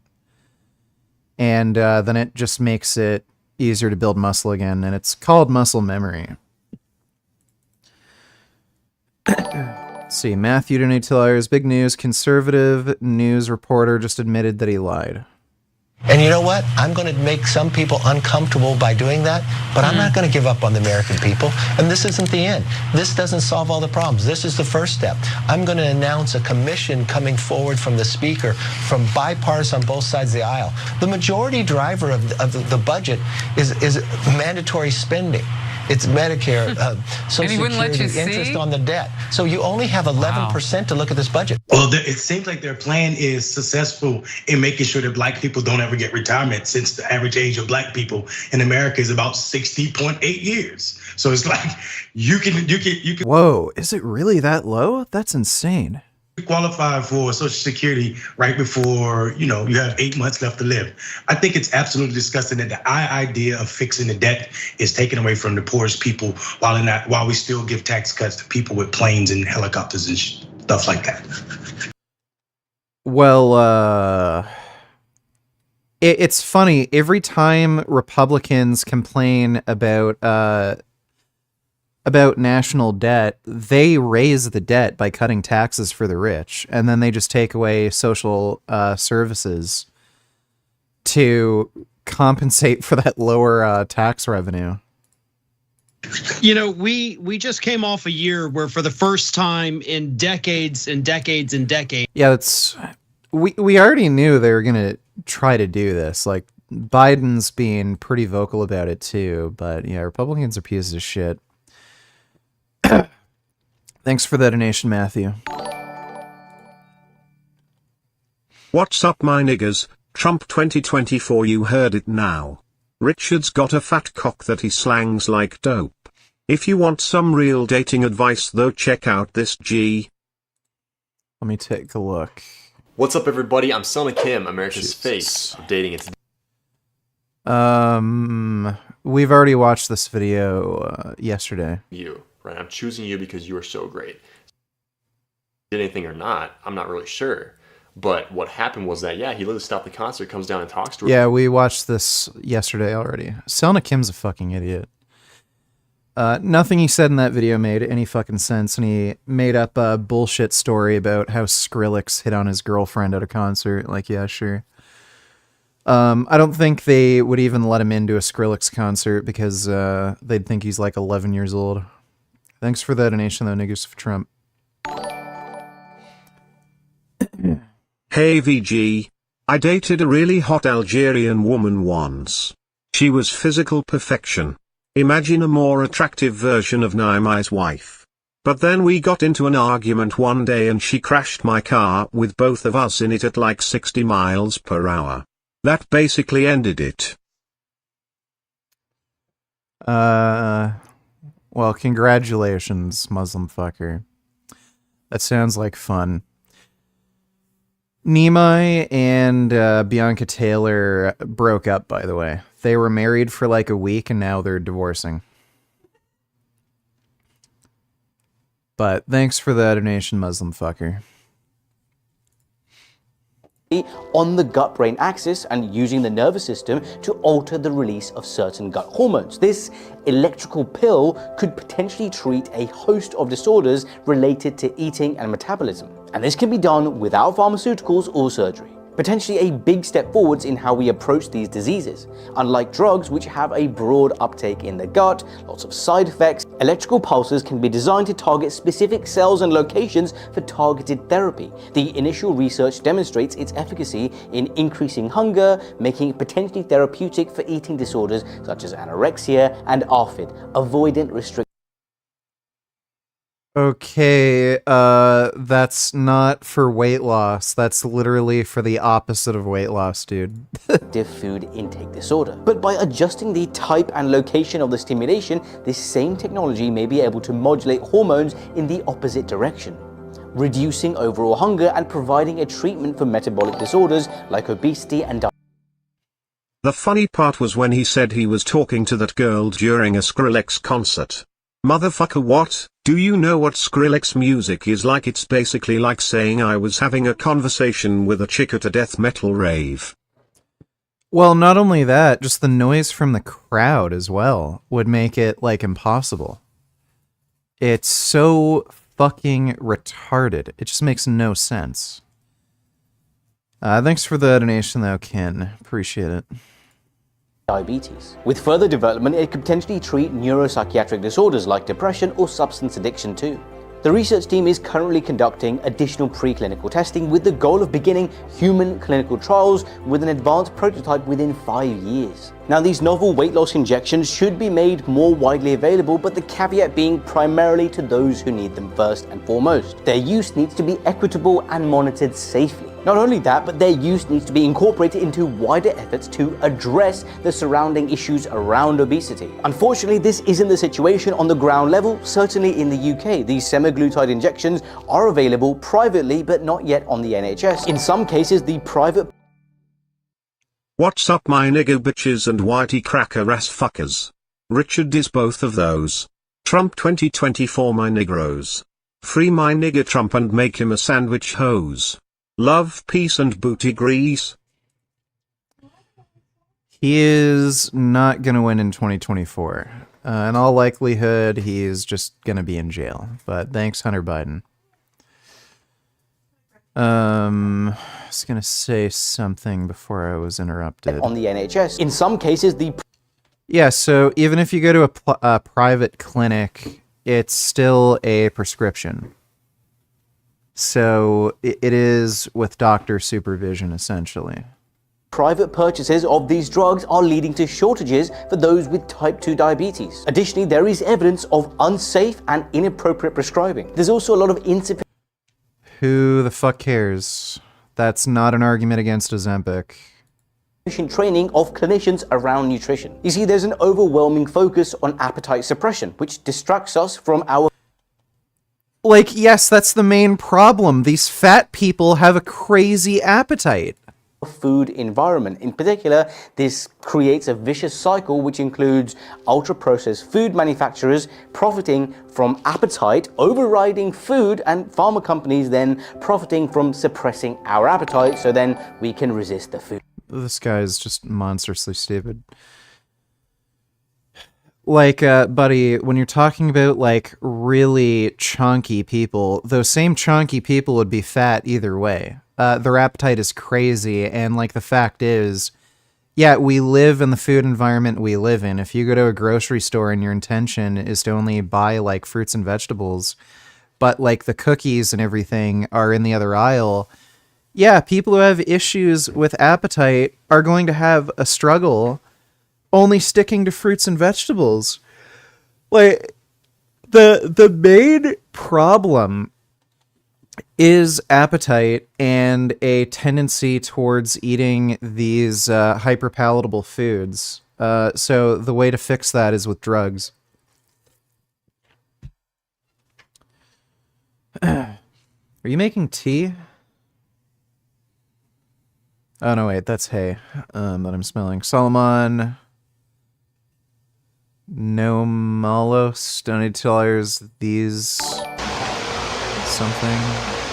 Fine, can we watch this one then? This pimp is slanging mad content lately. I'll take a look at that in a second. Thanks for the donation, niggas for Trump. These valid. Let me see. 125 pound hammer curls.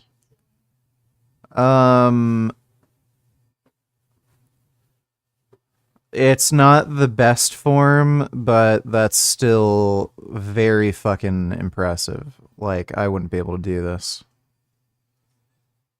Like, it's 125 pounds, so...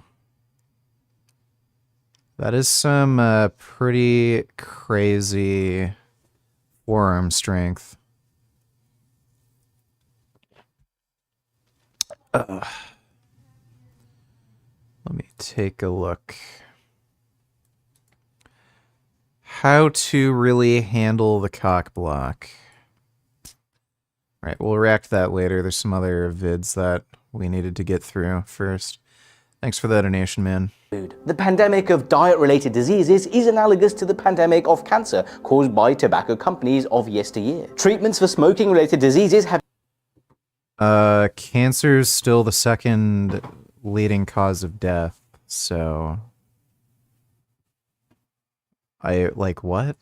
Been made accessible for everyone, and we should strive to do the same with the new obesity drugs. See, while we spend money on treatments for cancer, we also applied enormous pressure to the tobacco industry, regulating marketing, labeling packages, taxes, and most importantly, doctors, scientists, charities, and policymakers began to refuse their money. It was obvious it was dirty.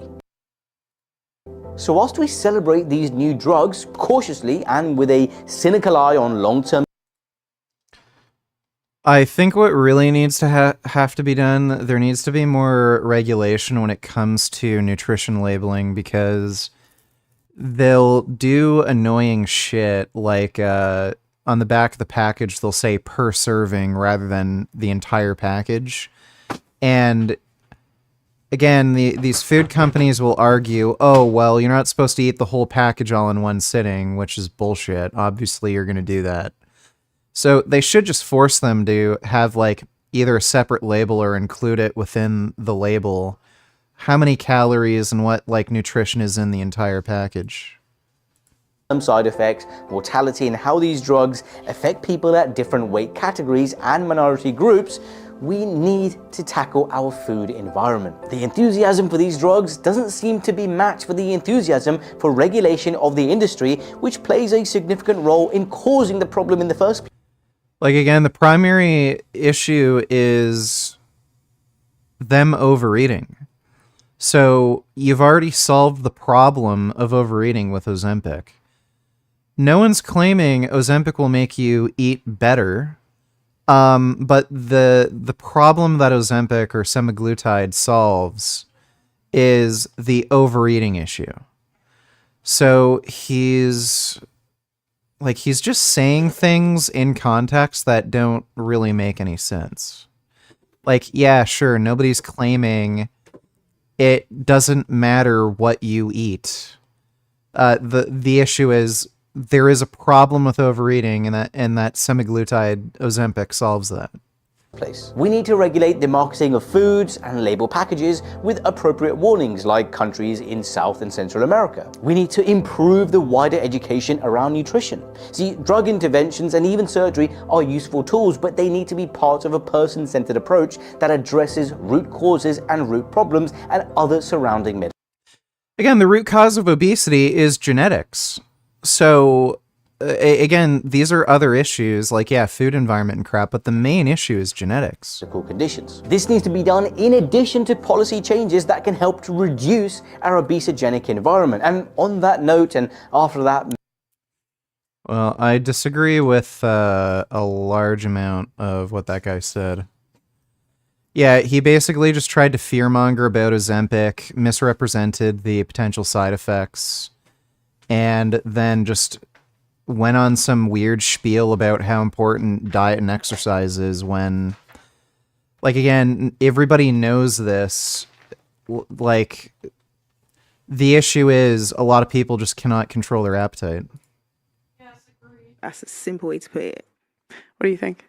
I agree with what she's saying. 100%. Did you actually agree, or are you just trying to get to the next person? No, I agree with what she's saying. I think that I think the term feminism has been almost changed in modern day time and made into almost like women need to overpower men and women need to take over the world kind of energy. I hear that. No, I don't agree.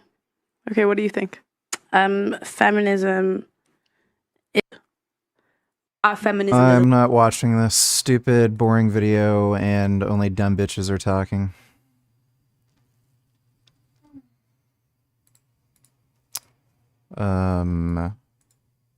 Hello, Juice Manners. As the ultimate alpha Chad being that I am, I feel it's necessary that I enlighten you simps on how to be as alpha as me. I was inspired by my fellow alpha YouTuber, Elliot Hulse, to make this. Elliot Hulse is a fucking beta who just scams dumbass kids. Video. I just love the way that he teaches us how to breathe through our testicles. Your balls are probably very energy, but I know you simps watching this video do not have the mental fortitude to abstain from the nut. So the juice, instead of letting it all our messiah, everything he speaks, well, Alex Jones. Not a funny parody. Let's watch this first. Greg Doucette exposed by FBB, Jenny Shreve. Not going to explain the real reason as to why I'm not friends with Johnny. I have great friends. Johnny is not one of them. You can listen to the one sode of the story and think Johnny is a great human being. I'm still, despite all the videos, not going to air all the dirty laundry or share any of the stories. Is rape funny when it happens to a retarded person that tortures and kills neighborhood cats? Because that happened in my hometown. We all had a good laugh. Fuck that stupid Down syndrome ass having bitch. Glad he got his shit pushed in. Love you all. I guess, maybe. Thanks for that donation, Prison Sex. And I'm assuming the reason that Johnny feels comfortable doing this is because he knows that I'm not the type of person that would speak about what actually happened behind closed doors, and so I'm not going to explain why I'm friends with someone or not friends with someone, and no, I'm not going to also explain why I don't currently have a girlfriend. There's some topics that, although I'm a public figure, I don't think the public needs to hear about. Allie broke up with him, I can fucking guarantee that, because he's just a pest. I don't mind the stories because it gives me more clout, more people will talk about me, my haters will hit me harder than last time, which only helps my channel. Like, again, he's a fucking narcissist. After his girlfriend breaks up with him and one of his best friends, like, he alienates his best friends. I have a big YouTube channel and so many people are fucking obsessed with me and I just keep making more money. Like, holy fuck. I'd hope that everyone can remember a time when they were once friends with someone and that something happened between them and now they're no longer friends, and for a very good reason. And this reason, perhaps it's 1% to do with the video and maybe 1% to do with whatever else you've heard, as I'm not even going to watch Johnny's video. It's not possible that Johnny doesn't know what he did to me over the long period of time, and I'm not gonna say any other stories, but if he sees me walk the other way and don't say hi, that's it. It just cuts off there. Yeah, that is fucking weird.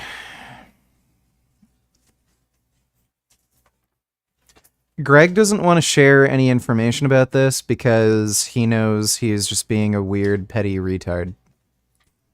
Like, that's the only reason. Good and evil, and sadly in my eyes, your channel has robbed you of showing the world who you indeed are. Friends, for over 10 years. And you know what they're doing now? They're fighting. You guys know what I'm gonna say. Like a bunch of assholes. Johnny makes a video about natty or nots, right?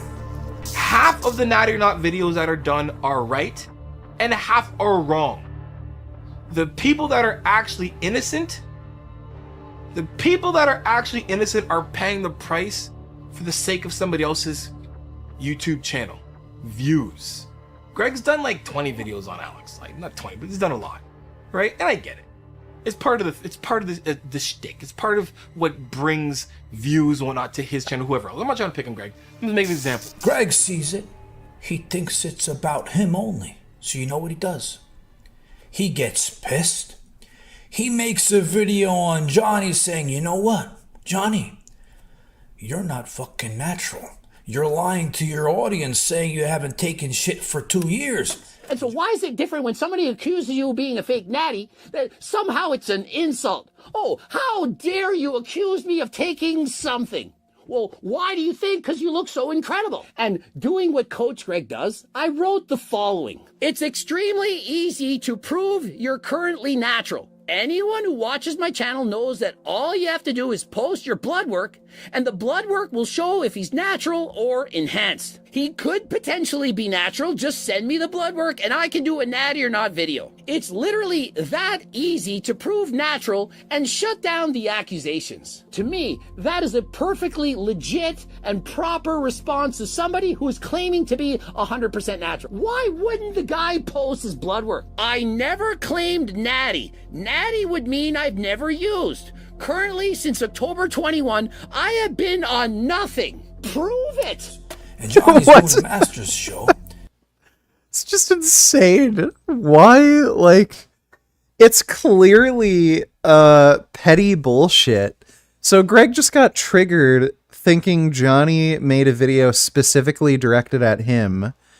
And then he goes and attacks Johnny Shreve in a video claiming he's a fake natty, basically, because Shreve said he stopped taking everything like 2 years ago. And then Greg's like, prove it! Like, I don't know why there'd be an assumption that he's lying. He clearly lost a ton of size and strength, and it's like, there's not really any particular reason for why you'd expect he's lying. And he's saying he doesn't do steroids anymore because it affects his mental health, so he stopped doing it. And Greg pissed him off by making that video. So you know what Johnny did? He went live and fucked up Greg. Again, the reason why I am not on anything is because I know, and I've known for a while, that steroids have had an effect of how much it made me have to manage my mental health even more. I'm lucky I didn't do steroids when I was younger. I'm so lucky, blessed, that I did them at the beginning of my stages of going to mental health, going through therapy.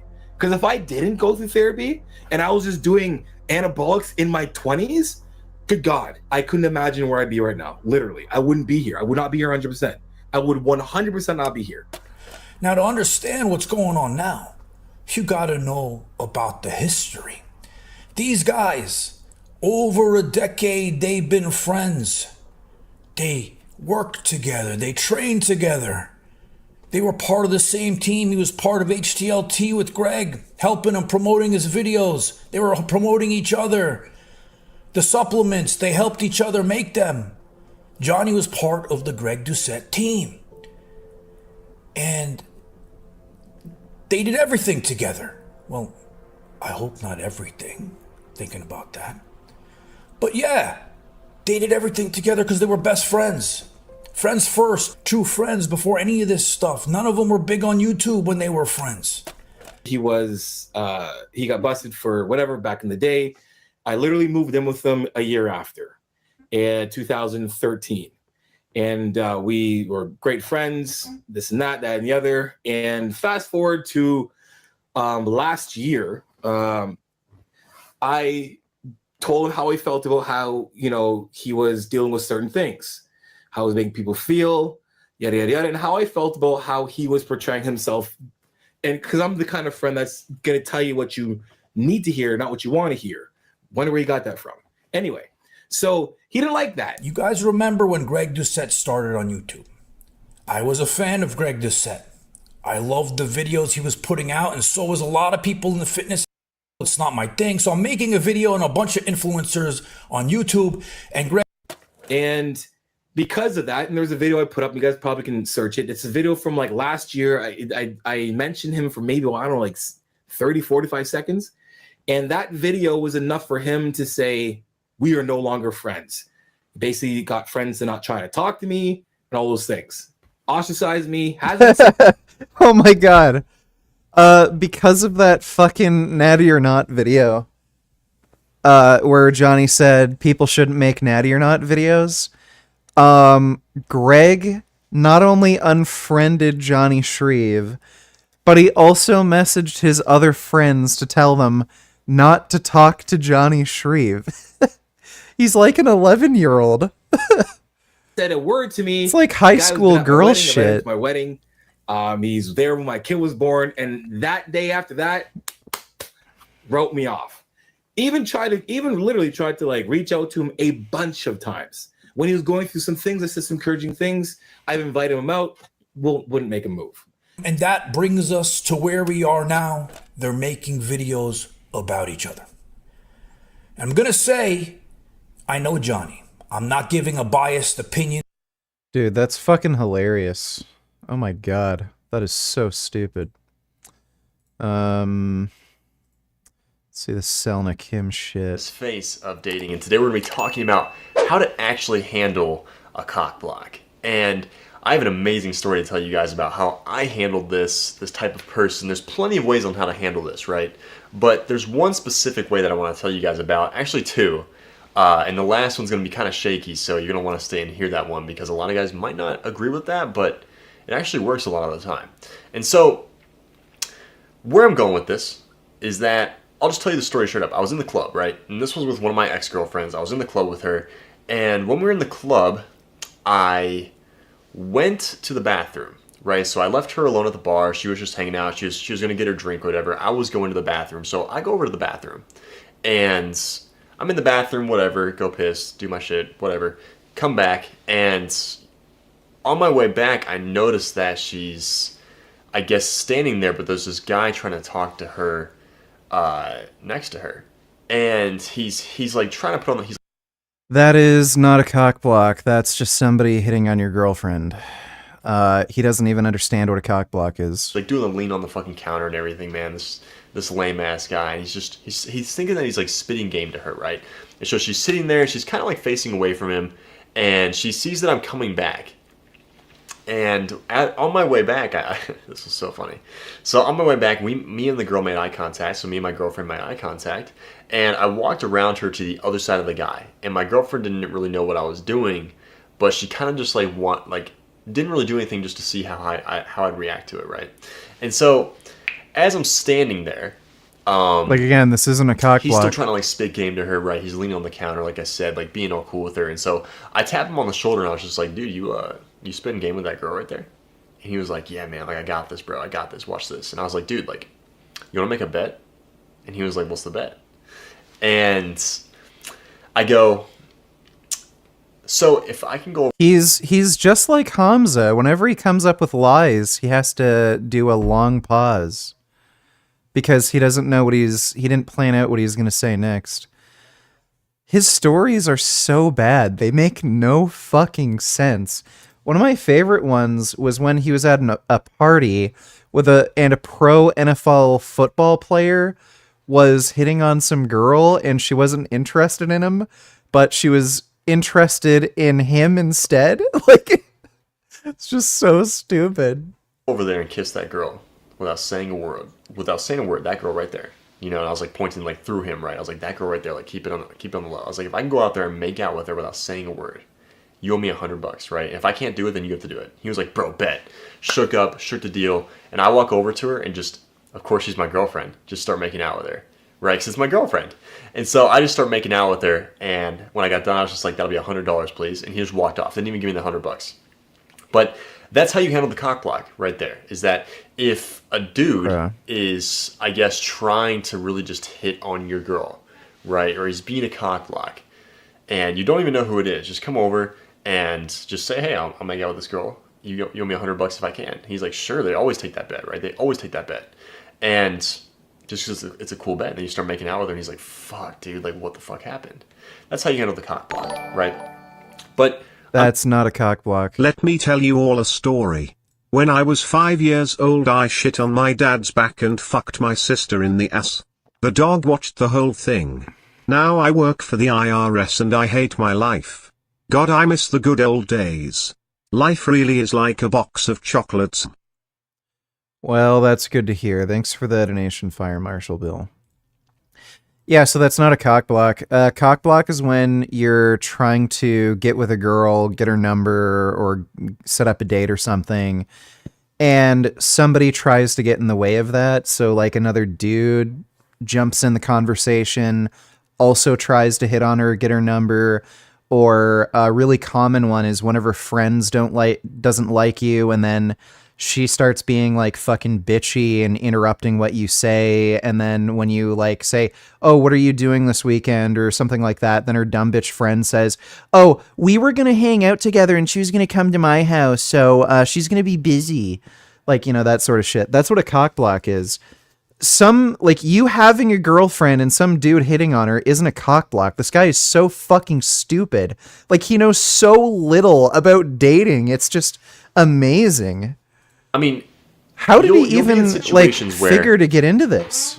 A guy will try to cock block, I guess, your girl, or like maybe you're not in a relationship with the girl. Yes, you don't know him, but he'll try to come over and he'll try to cock block you in front of the girl or whatever. Like he'll try to like out alpha you, or I guess just like, you know, try to like just over dominate you. And it's just one of those annoying guys. And something you guys need to know about those guys is that they actually they act like that.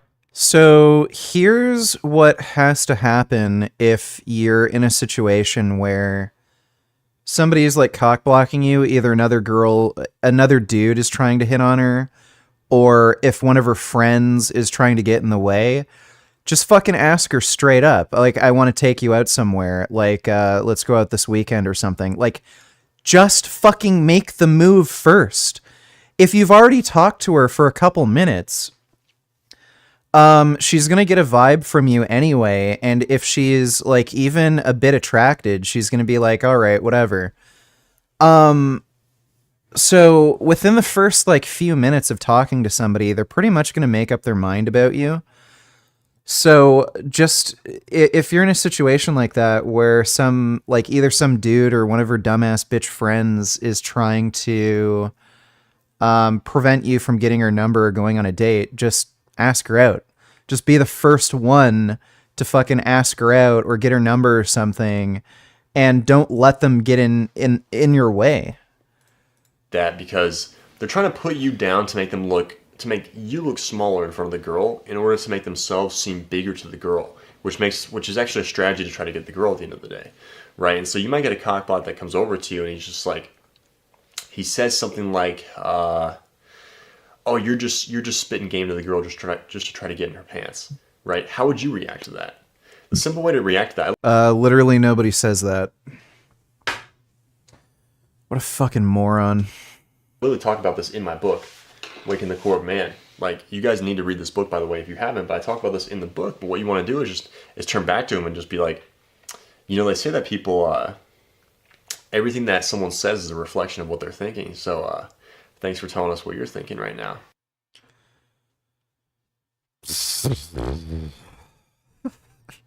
Everything he says is so lame. When I got to my hotel, I found an old shit from the last tenant just bobbing there in murky water. I put a straw into the bowl and drank all the brown water, then grabbed the log and gobbled it down. It left streaks on the bowl which I licked clean. Yum.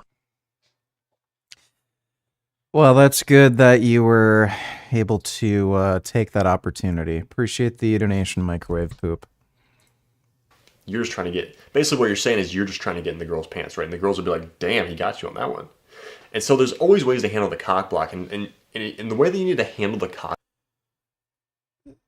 Like, if somebody actually said that, it's like really weird and awkward. If some dude just randomly fucking came up and said, oh, you're just trying to get into her pants, just fucking brush it off. Just say, yeah, so speaking of, how about you give me your number? Like, who cares? Like, again, if somebody's trying to interject in the conversation and prevent you from talking to this girl, just ask her out. Like, if you ask her out, then they can't fucking, like, shut you down. Cock block is that you have to know that the reason that they're being a cock block is because, again, they're trying to make you look smaller in order to make themselves look bigger.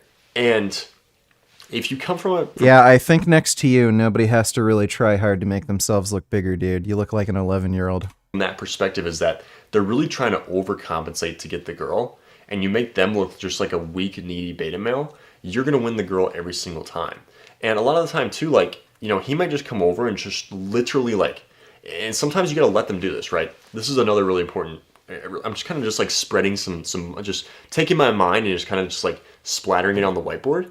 And, you know, kind of just letting you guys connect the puzzle here. So, because I'm just having all these memories come back to me about cock blocks and how I've handled them. But there's another one where it's just like you might be with a chick and you might be talking to the girl, and then some guy comes over and just completely tries to, like, distract you and, like, completely just, like, sometimes, like, physically, like, tries to, like, take her and pull her away. And sometimes the girl will just go with because she's like, I don't really know what's happening right now. And if you try to just, like, grab her and, like, pull her back in, that never really works. Like, instead you just gotta let her go and just be like, okay. Bye, I guess. You know, and the guy just, like, comes up, takes her, because as you got to think about this is that when you try to force two things to be together, right? When you try to force two things to be together, what happens? They resist each other, right? What happens when you take two positive magnets and you try to push them together? They really resist each other when they get almost touching. They really push away from each other the more closer they get, right? The closer they get, the more they resist each other. And so when you have a guy who's really trying to come on and be forceful to get the girl, you have to just let that naturally play out, because if he's trying to be forceful to get the girl, what's the girl naturally going to do, right? Is she going to just be like, yeah, this is amazing? No. Well, if she is attracted to him, then, like, likely going to go out with him. Again, like, the universal problem solver for this is just ask her out within the first, like, few minutes of talking. Like, if you talk to somebody for even, like, just a couple minutes, you're going to get a vibe and see if they have any interest. Just ask them out then. Oh, fuck no. He's going to be trying to force to get the girl, right? He's going to try to, like, push through, and then she's going to resist it like a magnet, and she's going to come back to you. You have to remember that. Hi VG. Hope all is well tonight. Did you hear about the shooting in Jacksonville, Florida, which involved a white man murdering 3 black men that was racially motivated?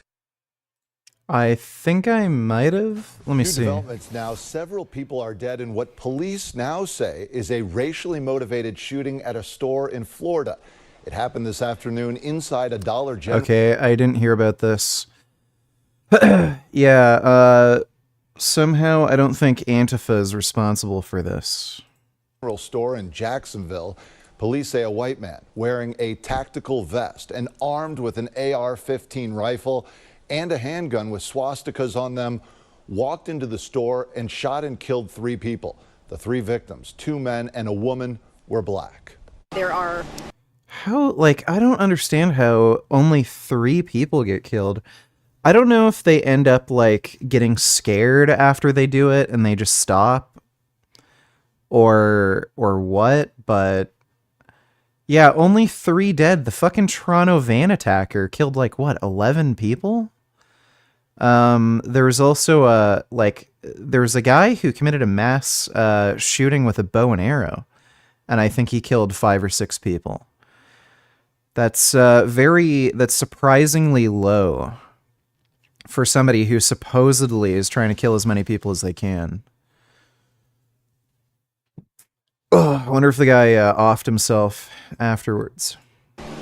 a number of fatalities, but that is all I know at this point. I'm just out here really to make sure that you know, the folks in the neighborhood know that we're here and that we're here to help and to answer any questions that they have when we can. The shooter shot and killed himself. Police say he left Yeah, behind there we several go. hate-filled manifestos on a family computer. The FBI Jacksonville field office is assisting in this investigation. Wouldn't be surprised if it's another incel. Like a Nazi incel who's like a Fuentes fan. That'd be hilarious if he like pledges allegiance to like Tim Pool and like says, "Oh yeah, I got so much inspiration for the shooting from Tim Pool." That'd be great. Thanks for the nation that bend over. Do you think this food looks good? Let me see.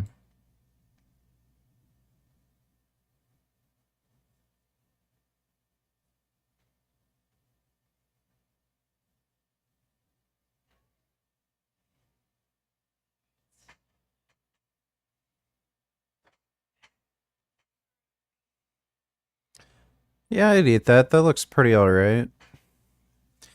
I'm not usually the biggest mac and cheese fan, but Idle Vital in Toronto makes some pretty good mac and cheese that I like. Before it shut down, there's a restaurant called Grasshopper in downtown Toronto. They had mac and cheese. I figured I'd try it, and that was one of the most disgusting things I've ever eaten. But good mac and cheese is, you know, good. Yeah, that looks alright. I'd eat it.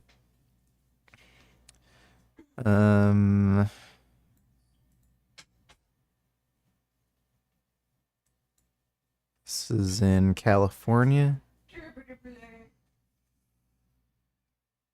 That looks pretty good. Thanks for the donation, wow. Hey VG, have you seen any seriously disturbing movies excluding Demi Online and other vegan movies? Have you or anyone in chat seen a Serbian film or Martyrs? Seriously fucked up shit. I heard about Martyrs for a while, and so many people hyped it up when I watched it. It was super disappointing. Martyrs is one of the most lame horror movies I've ever seen. Nothing in it made any fucking sense. It was stupid.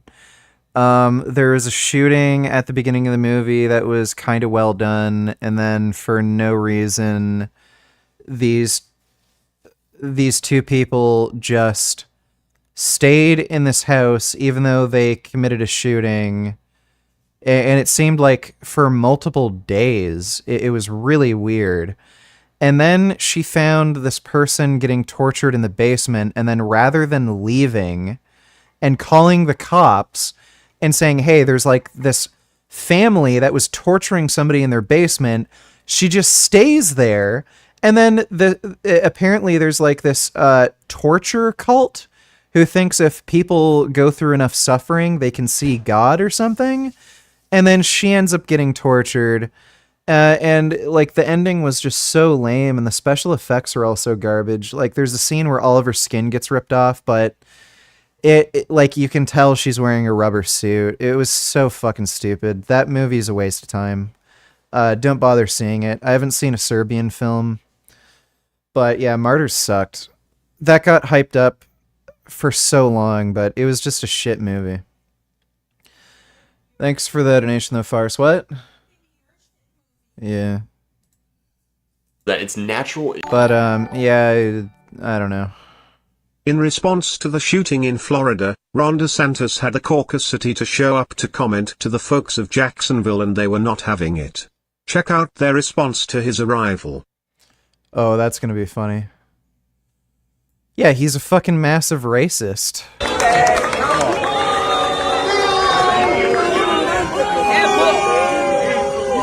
lives matter! Black history matter! Yeah, the guy who wanted to ban Black history, changed the curriculum to support slavery, hates the Black Lives Matter movement and gay people, and then he shows up here, like, fuck him. Fucking DeSantis is a piece of shit. I wouldn't be surprised if he's happy these black people were killed, because he's such a fucking racist. He also enjoyed watching people in Guantanamo Bay get tortured. Like, the guy's a piece of fucking crap. Thanks for that donation, though, Ben. I don't know what the most disturbing movie I've ever seen was. Maybe The Road. There's some pretty fucked up scenes in The Road. Like, The Road is way more disturbing than Martyrs. I don't know about Serbian film, but Martyrs is really tame. It's not like shocking and horrific like a lot of people claim. With just the law of human nature, people naturally pull away from that which is chasing them, right? People naturally pull away from that which is chasing them, and they move towards that which pulls away. So if you just let her go, right? If you just let her go, then a lot of the time she's going to come right back, because this guy's trying to force you over here, and you're kind of just like, have fun, baby. She's like, fuck, like, I want to be back with that guy because he's not, like, chasing me. He's not being like this guy. So she naturally just according to just human nature, she wants to come back to you, and she... Nope. This is just total bullshit. Always does. And the last thing is, like, let's say this too. Like, let's say that there's so many snowflakes in the world, right? There's so many soft beta males. And what you want to do is this, is that let's say that you're in the bar or you're in the club, and let's say that someone is literally like almost like harassing you guys, right? Maybe he's literally trying to touch your girl, or he's really just like kind of like getting... That's not cock blocking. If you're dating her, that's not cock blocking. This idiot doesn't even know what cock blocking is. Aggressive with you, or like he's bumping into you and he's kind of getting physical. Just start a fight. I don't promote violence, but just start a fight, because what's going to happen is that... Right. He's going to start a fight. Yeah, so if some dude is hitting on your girlfriend and you tell him to fuck off, you're dating her, and he like tries to touch her, yeah, obviously, you should fight him. But this guy is not gonna fucking fight anybody. The fight, especially in the club or in the bar, it's gonna get broken up within about 8 seconds. Right, so... That is totally bullshit. No, I would not... You often have fights lasting for several minutes, because what often happens is security at a club might not want to intervene, and they'll just call the police and they'll just get everybody to back away. So you might get fucked up really bad. You should be able to last 8 seconds against somebody in a fight. But always just start a fight. Like if the dude literally is harassing your girl, like he touches your girl's ass, or like he does something crazy like that, like you should just start a fight. I guarantee you no one fucks with you the rest of the night. And like, because like it's just gonna get broken up with anyway. So it's like, just start the fight and just show, just lay the hammer down. That's how it should be as a man. Like, you should be protecting your chick. You should be for your chick and protecting her, right? But I'm not saying go into every bar or club and start a fight with everyone you meet, right? That everyone fucking gives you bad looks or whatever, but you should be more physical if someone is pressing you. You should not be afraid to get physical, and so yeah, you guys should all learn how to fight. And that's my last advice on how to really handle a cock block, or somebody who's really trying to come in between you and your girl. But if you guys need more help, and you guys want my help personally, then there's a call link in the description below. Just book a call with me, talk to me, we'll see if you're a great fit for my program. Yeah, this guy's never been to a club before. Clearly. Where we talk about this stuff every single week, and we do 2-hour group calls and just have a really fucking good time broing out. But you're also going to get so many great tips on how to really win that girl. Just have the relationship of your dreams, right? So if Says the fucking virgin who still doesn't have a girlfriend. This dude is an absolute menace. Why dating apps don't work for men? Yeah, they wouldn't work for him. Dude, what is this fucking photo in the thumbnail? It's like this weird chick. It's not great looking, wearing like a prom outfit?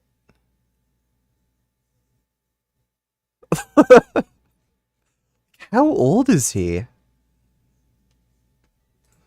What a weirdo. Let's see. But are they training properly, effectively? What can you learn from them? And so stay tuned to find out. Well, watch my videos to find out. And so they're going to be destroying chest. I'm going to go up a cup size today. My chest will not be participating in the growth part of that, but definitely feeling natural. But you got to push through, baby. And so Max Taylor, a couple weeks out, says he's feeling natural, but certainly doesn't look natural. But remember, he has amazing genetics, and he's worked harder than last time. He's very conditioned. Look at the quads. Look at the definition. And Shizzy, who also stays he's natural with an absolutely incredible physique, just came off winning 3 categories in bodybuilding. I feel like you got to be like of stature to rock Air Forces. Like you can't be skinny.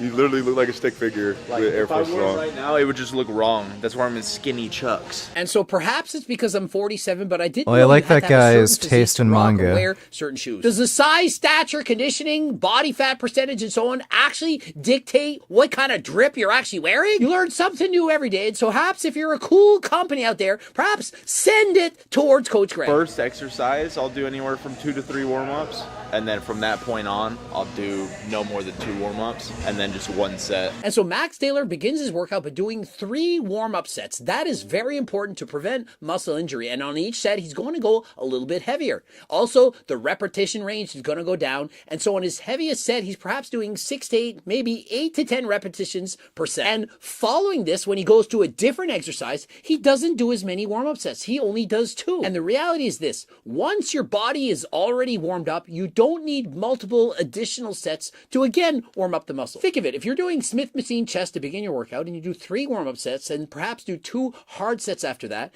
and you then move on to cable crossovers, you don't really need 2 additional warm-up sets to prepare for those cable crossover sets. But if you're newer to lifting and you're learning the sets, it is in fact important to warm up yet again. You might not feel the movement properly. You won't have the same mind-muscle connection if you go to another exercise without properly warming up first. But if you're an advanced lifter, you've been training for years, like Coach Greg, I don't do all of these warm-up sets. And so for example, if I'm doing one exercise for chest and I'm done that exercise and I move on to another one, I will at most do 1 warm-up set. Sometimes I won't even need an additional warm-up set. If I'm doing higher reps, for example 15, I feel no reason to do that warm-up set. Remember, I train my entire body in one single workout, moving from machine to machine, and so this drastically reduces the time required for me to train in the gym. But if you're doing a bro split, perhaps 3-4 day split, I think it's smart to do additional warm-up sets when you go from one machine to the next. And so please do 1 warm-up set when you switch machines. Like Max, do 3 warm-up sets to start, then do a couple of hard sets, train to failure,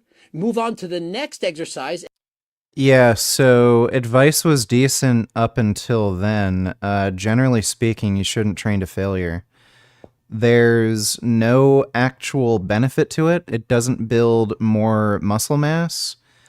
It might actually be worse for developing strength because less of the repetitions you perform have a significant power output. So as you get more fatigued in a set, the weight's going to move slower. So that means the actual power you're putting into the lift is lower. So if more of your volume has a lower power output, that's not going to develop strength as well. So yeah, you're just fatiguing yourself more. You're more likely to get injured. You're probably also going to have shorter meso lengths. with no benefit. So yeah, generally speaking, you should avoid training to failure. Solar Kim is so hot and smart when it comes to dating. If you are wise, I would listen to her advice. It's obvious why you incels can't get any action. If he was in the same room as me, I'd suck his dick right now. His girlfriend must be so lucky. Probably not, but thanks for the donation, Christy. And do one warm-up set. That should be sufficient, and so please give that a try. What's your all-time bench? 405. Shit! But that was Hexaporn Donatellers, more Myron cringe. I swear Myron doesn't progressive overload. Does the same shit every workout. No wonder he looks the same year after year. Let me see. What the fuck is this stupid shit?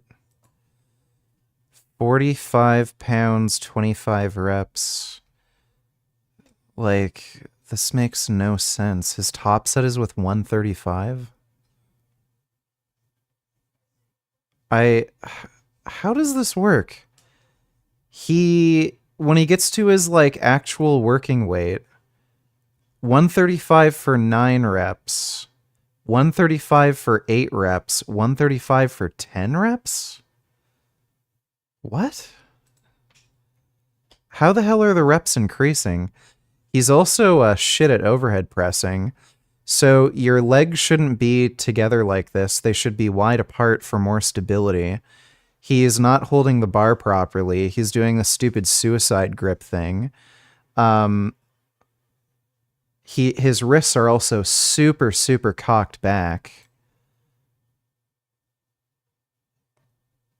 This is just ridiculous. Yeah, that's embarrassing. He also needs to, like, actually lift with his legs, too. They look pretty fucking skinny.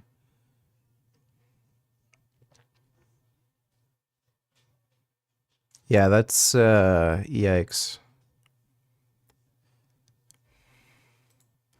He listens to the gayest music, too.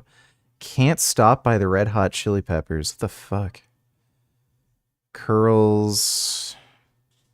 50 pounds, 5 reps, times 10 reps plus drop set. What? I think he might have meant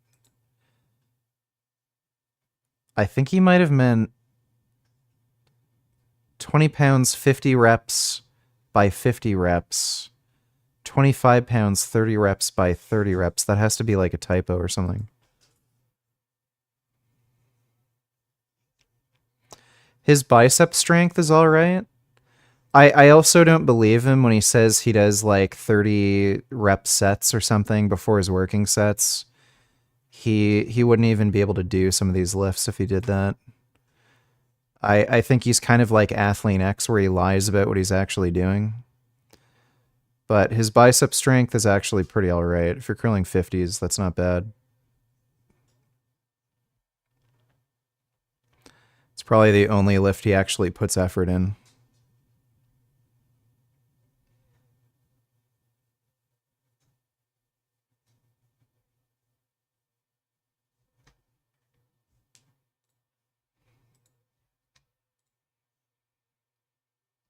Yes, nice swimmer body. Well, that's what happens when you can only overhead press 135. Yeah, and I love how he says, I don't even use steroids. Yeah, we can already tell.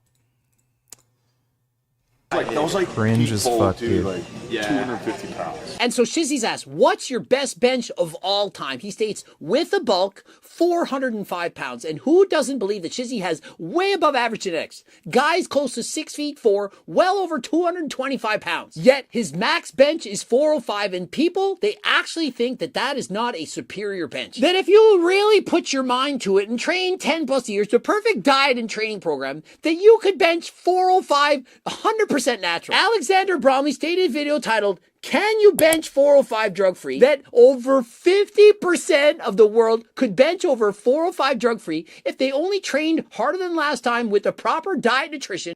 That is total bullshit. If steroids didn't exist, you would see practically 0 people bench 405. Like, virtually none. For 10 years. Yet Shizzy at his peak bulk only benched 405 once in his life with over 10 years of proper training. And so really think of it. Do you think that Alexander Mike donated $2. Is he being too hard on this guy? Give me one moment. Help me. I am 45 years old, no job, no friends, no money, and living in a house on welfare. That with no hobbies. What should I do first? I'd enjoy the rest of your life, bro. I don't mean to be a dick, but if you've gotten to 45 and you have no friends, no money, living on welfare, you're overweight, then me giving you advice in front of all these young men, I think is quite foolish of me. Enjoy the rest of your life, G. You let it pass you by. There's nothing I can do to help you. And that should scare the fuck out of every one of you young guys. Don't end up like this. It's on you. It's your fucking fault. Asking me this at 45 minutes, too late. I'm not saying that you can never be happy. I'm here to help the young men that want to get better. Look at that situation and make for goddamn sure you never end up there. Sounds like that guy's just a loser. I don't think he's being too hard on him. It just sounds like a stupid idiot. Yeah, this guy is definitely on gear. It's just TRT, bro. Hi, Justin. Help me. But thanks for the donation, Mike. Bromley knows what he's talking about. Let's compare some guys who are quite genetically gifted, who have been training for a long time, and see what they lift. Will Tennyson literally competed in powerlifting, has superior genetics, guy weighs about 200 pounds, bench is about 355. Yet Alistair Bromley says over 50% can bench over 405. And so by that he means that the... Yeah, I don't know why people said Will can bench more than me.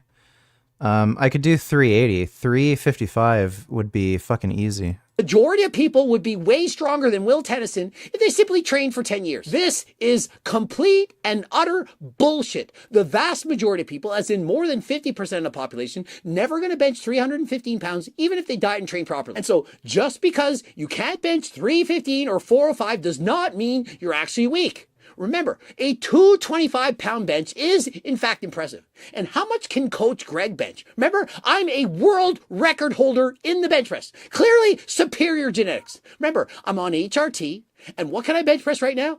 335 pounds. Used to bench 5 plates for 4 reps, pause, 4 plates for 15 repetitions. Yet I can bench 335 pounds right now. And so do you really think that half the population can outbench Coach Greg by 70 pounds if they just tried harder? Of course not. And so the problem is that social media underplays the value of your genetics. If you are born with gifted genetics, of course, you can bench 405 with proper training. But if you don't have the genetics and it's not in your cards, no matter how hard you train, you're probably never going to even bench press 315. And the same goes for muscular size. You're seeing Sam Sulik, Shizzy, Jizzy, you name it. These guys have incredible physiques. But just because they have incredible physiques doesn't mean you can copy their diet, eat a bunch of cereal and chocolate milk, and also have the same body. What was my best? It was something around like 335 at a peak bulk. And so Mac Taylor's max bench at peak bulk? 335. And so does that not put things into perspective? 335 pounds, a gifted bodybuilder. Look at this guy. And yet he cannot even bench 405. So what needs to start happening is people need to set realistic expectations, not think they can maintain single-digit body fat, perhaps bench press 315 pounds, unless they have amazing genetics. If you're wanting to compete, whoever's watching this, and you're natural, and you want to see what it looks like and how to diet and stuff, bro, like, I'm not trying to gas them up, but, like, I literally have never seen a natural this condition before, show. It's actually incredible. Incredible. Badass, thank you. And so clearly Shizzy's impressed. He's saying, this guy, for being natural, I've never seen anyone this lean. He's this far out, 100% natural, and so he clearly knows what he's doing. And remember, he coached himself. But Max says, look, if you want to be strong, do not do bodybuilding. And I can attest to this. I was on Test Trend, you name it, did a professional bodybuilding competition, entered a powerlifting meet after this, and could barely bench press 402 pounds. 402 pounds I could bench when I was 100% natural for 5 or 6 repetitions. Yet on that day, with Test and Trend, I could only bench 402 for 1 single rep. And so... What? Catch meowing at me. Prim prim. Prim prim. Come here, prim prim. Come here, prim prim. Prim Prim, come here. Meow meow, come here. What the hell are you doing? Oh my god. Just wants to meow. When you're dieting 5% body fat, your strength is going to suck donkey cookbooks. And so the key is to maintain a healthy body fat percentage for you. You're chasing the detail, the cuts, the aesthetics, but if you do so, it's going to come at a price. Your strength is going to tumble. You're not going to feel good. You're having low energy levels. Testosterone levels are going to go down. You're going to have hard time getting to sleep, brain fog, and so on. So please maintain a healthy body fat percentage for you. And for most people, I state 15% body fat. For some, it's a little less. For some, it's a little more. You can sit here and say people that are on gear still have to put in the same work, but you do get more benefit, and it is a lot harder to go through that process, especially bodybuilding, the process, naturally. And so Max Taylor is saying it's harder to compete natural in bodybuilding than it is to compete enhanced. But remember, he has no experience in being enhanced. I have done a video. I stated I do believe the guy is 100% natural. But do you know somebody who has experience in both? Dude, it makes no sense how Greg can call Alex Eubank a fake natty, but he thinks this guy is natural. Like, the fuck? Prim Prim, come here. I'll rub you with my left hand. She can't need rubs. This guy did 42 shows natural, 17 enhanced, so I have experience in both. And this is my experience. They both suck donkey balls. No matter who you are, whether you're natural or enhanced, doing a competition, it's going to be equally difficult. When I was natural, I never dieted as hard. I never tried to get below 5% body fat. But when I was enhanced, the supplements allowed me to push even harder. It allowed me to go to places I could not go when I was natural. And because of that, I also suffered just as much. And so whether I did a show enhanced or I did a show natural, the suffering was very similar. And the things that happened to me while I was enhanced also happened when I was natural. When I was enhanced, I had insomnia, taking tren, night sweats, couldn't sleep. It was a nightmare. Also, very low sex drive, hard time to get it up, brain fog, irritability. He wasn't taking tren if he had low sex drive. So he might have thought he was taking tren, but he wasn't taking tren if he had low sex drive. Mood swings, had all of it while on performance enhancing drugs. But when I was natural, the same thing. I couldn't sleep, I was starving, had no sex drive, brain fog, everything was the same. I starved on either diet. The main difference was in the end, I had more muscle and less body fat when I was enhanced than when I was natural. But the process, the difficulty of either case was exactly the same. Not fucking know your potential unless you try. Do you think you could take Jake Paul in a boxing match? Also, who wins in an MMA match? You or Patrick Babamian? Could Patrick beat Andrew Tate in an MMA match?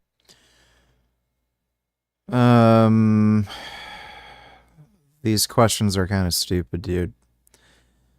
Yeah, I guess if I trained, I could possibly beat Jake Paul in a boxing match. Like, I am a lot bigger than him. He's only like... He's below 200 pounds, right? Same with an MMA match. I don't know, dude. Like, Patrick's pretty big and strong, so if he trained, maybe, but he's older. Andrew Tate is kind of a shitty fighter, and he's never done any grappling, so... yeah, Patrick could probably beat him.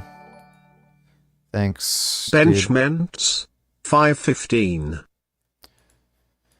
Let me see. I'm not sure what. Oh my god. These fucking stupid influencer kids need to stop using fucking music. Jesus.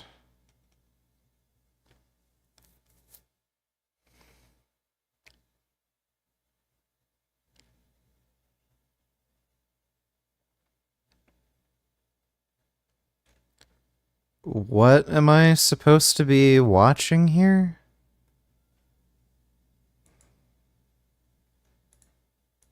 How is this a ment? Thanks for the donation, Hamza. try. Exactly. Max Taylor making great points. You will never know your true genetic potential unless you actually go for it. Unless you train for example, 10 years plus. And that is why I train natural as long as humanly possible. I've been training natural for over 20 years. 42 shows natural. I did not want to give up my natty card until I'd reached my natural genetic potential. These days, for the most part, people, as soon as they get a chance, they're hopping on everything. Case in point, Chris Bumstead, already at 18 years of age, no longer natural.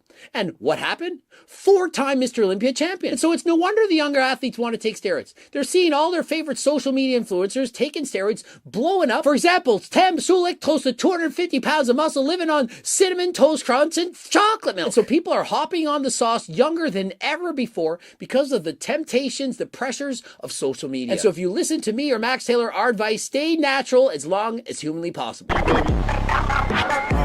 sir. Yep. Go. And so I believe that was 3 plates for 7 reps on the Smith machine. Sam Sulik, I also saw using the Smith machine. And so what's going on with the kids of today? When I was growing up, none of the big lifters, the guys with all the muscle, would ever do the Smith machine. We always gravitated towards the free bench. And so if you ask me, I would suggest you try the free weight bench press. But overall, there's nothing wrong with pressing on the Smith machine.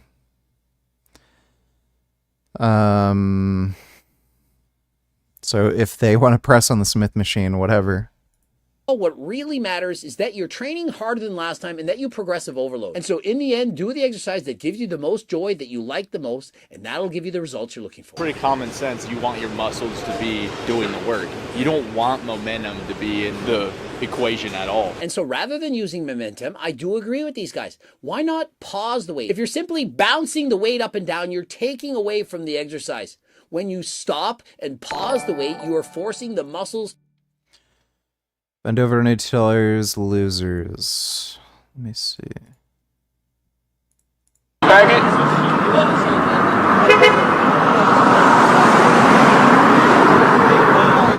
the Jews. Heil Hitler. White power. No, they want to fight us. Yeah, they don't like us.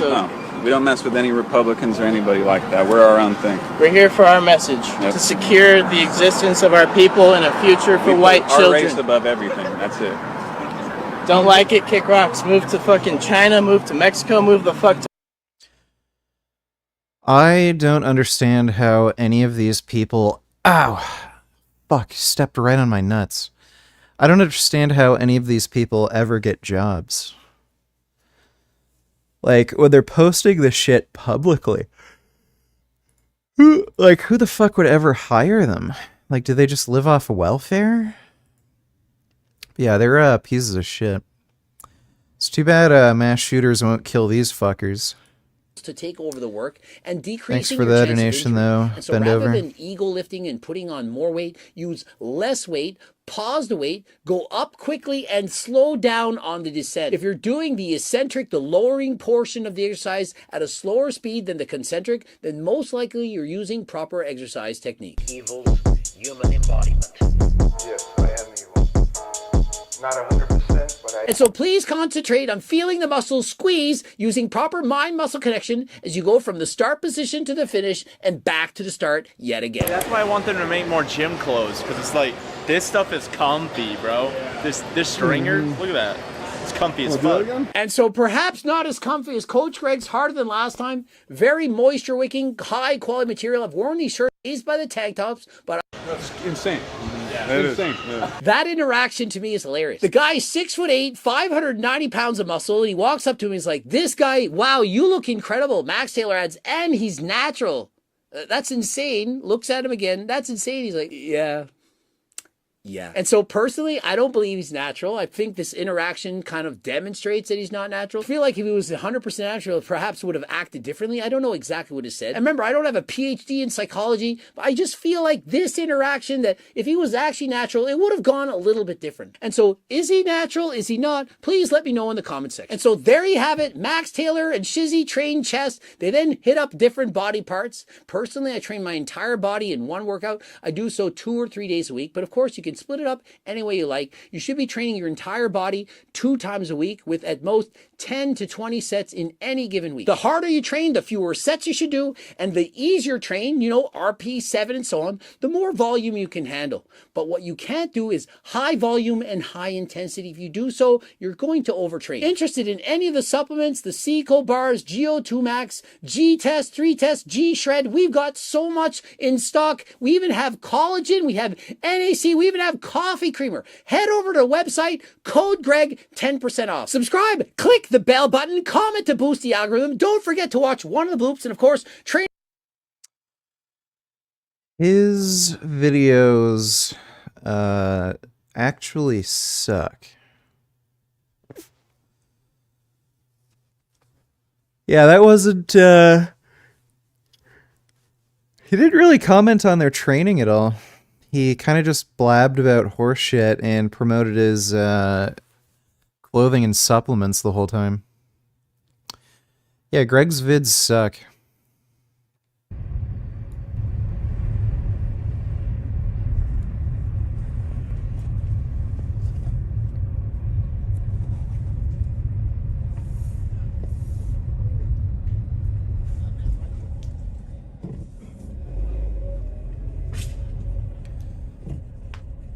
Fuck me, bro.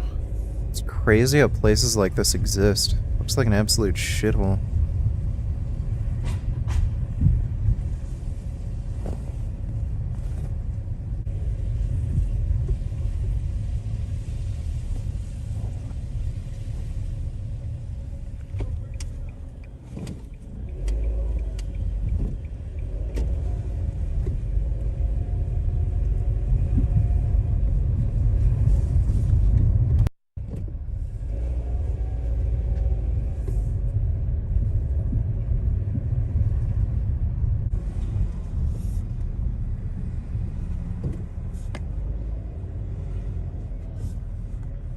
That place is so fucking dirty and disgusting.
Do you think this world is like a version of the movie Idiocracy?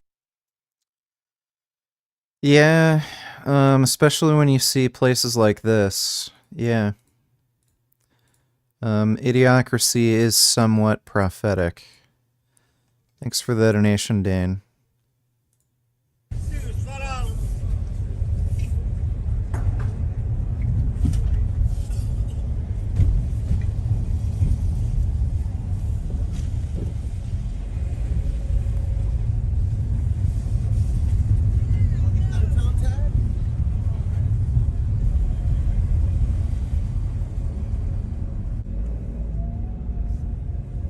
Little kitty.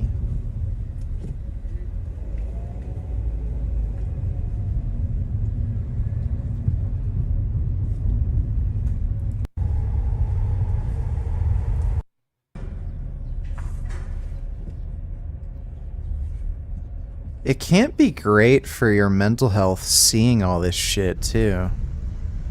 Like if this is where you live. Oh, there's a guy shooting up like heroin or something. That's gotta be fentanyl. Like the weird zombies that are standing and sitting in weird ways.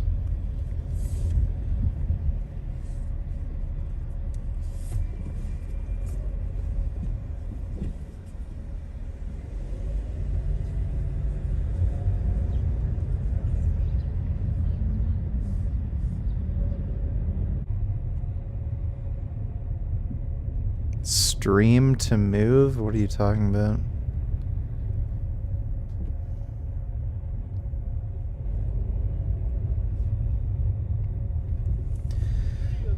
Yeah, it literally looks like a third world country.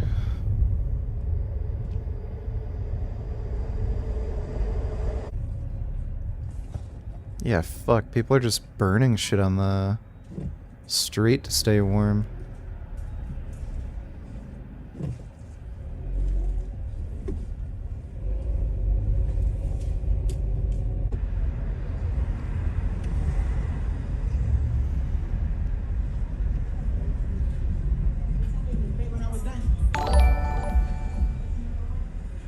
They need to napalm those shitholes. That, I would say would be a last resort measure. Maybe they could just give people free housing and rehab counseling. But thanks for the donation, Mother Teresa. Is that a needle she's about to shoot up? Fuck, bro. Yeah, like when people are literally just burning shit on the sidewalk to stay warm, like maybe the government should step in.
These values are cool.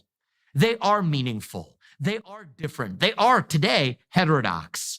You want to stick it to the man? You want to be heterodox? You want to be countercultural? Say you want to get married. In fact, I think one of the mistakes that the Republican Party makes, and I see this when I go to party events in particular, there'll be a lot of signs that'll say, This guy just got trashed and annihilated in the Republican debate.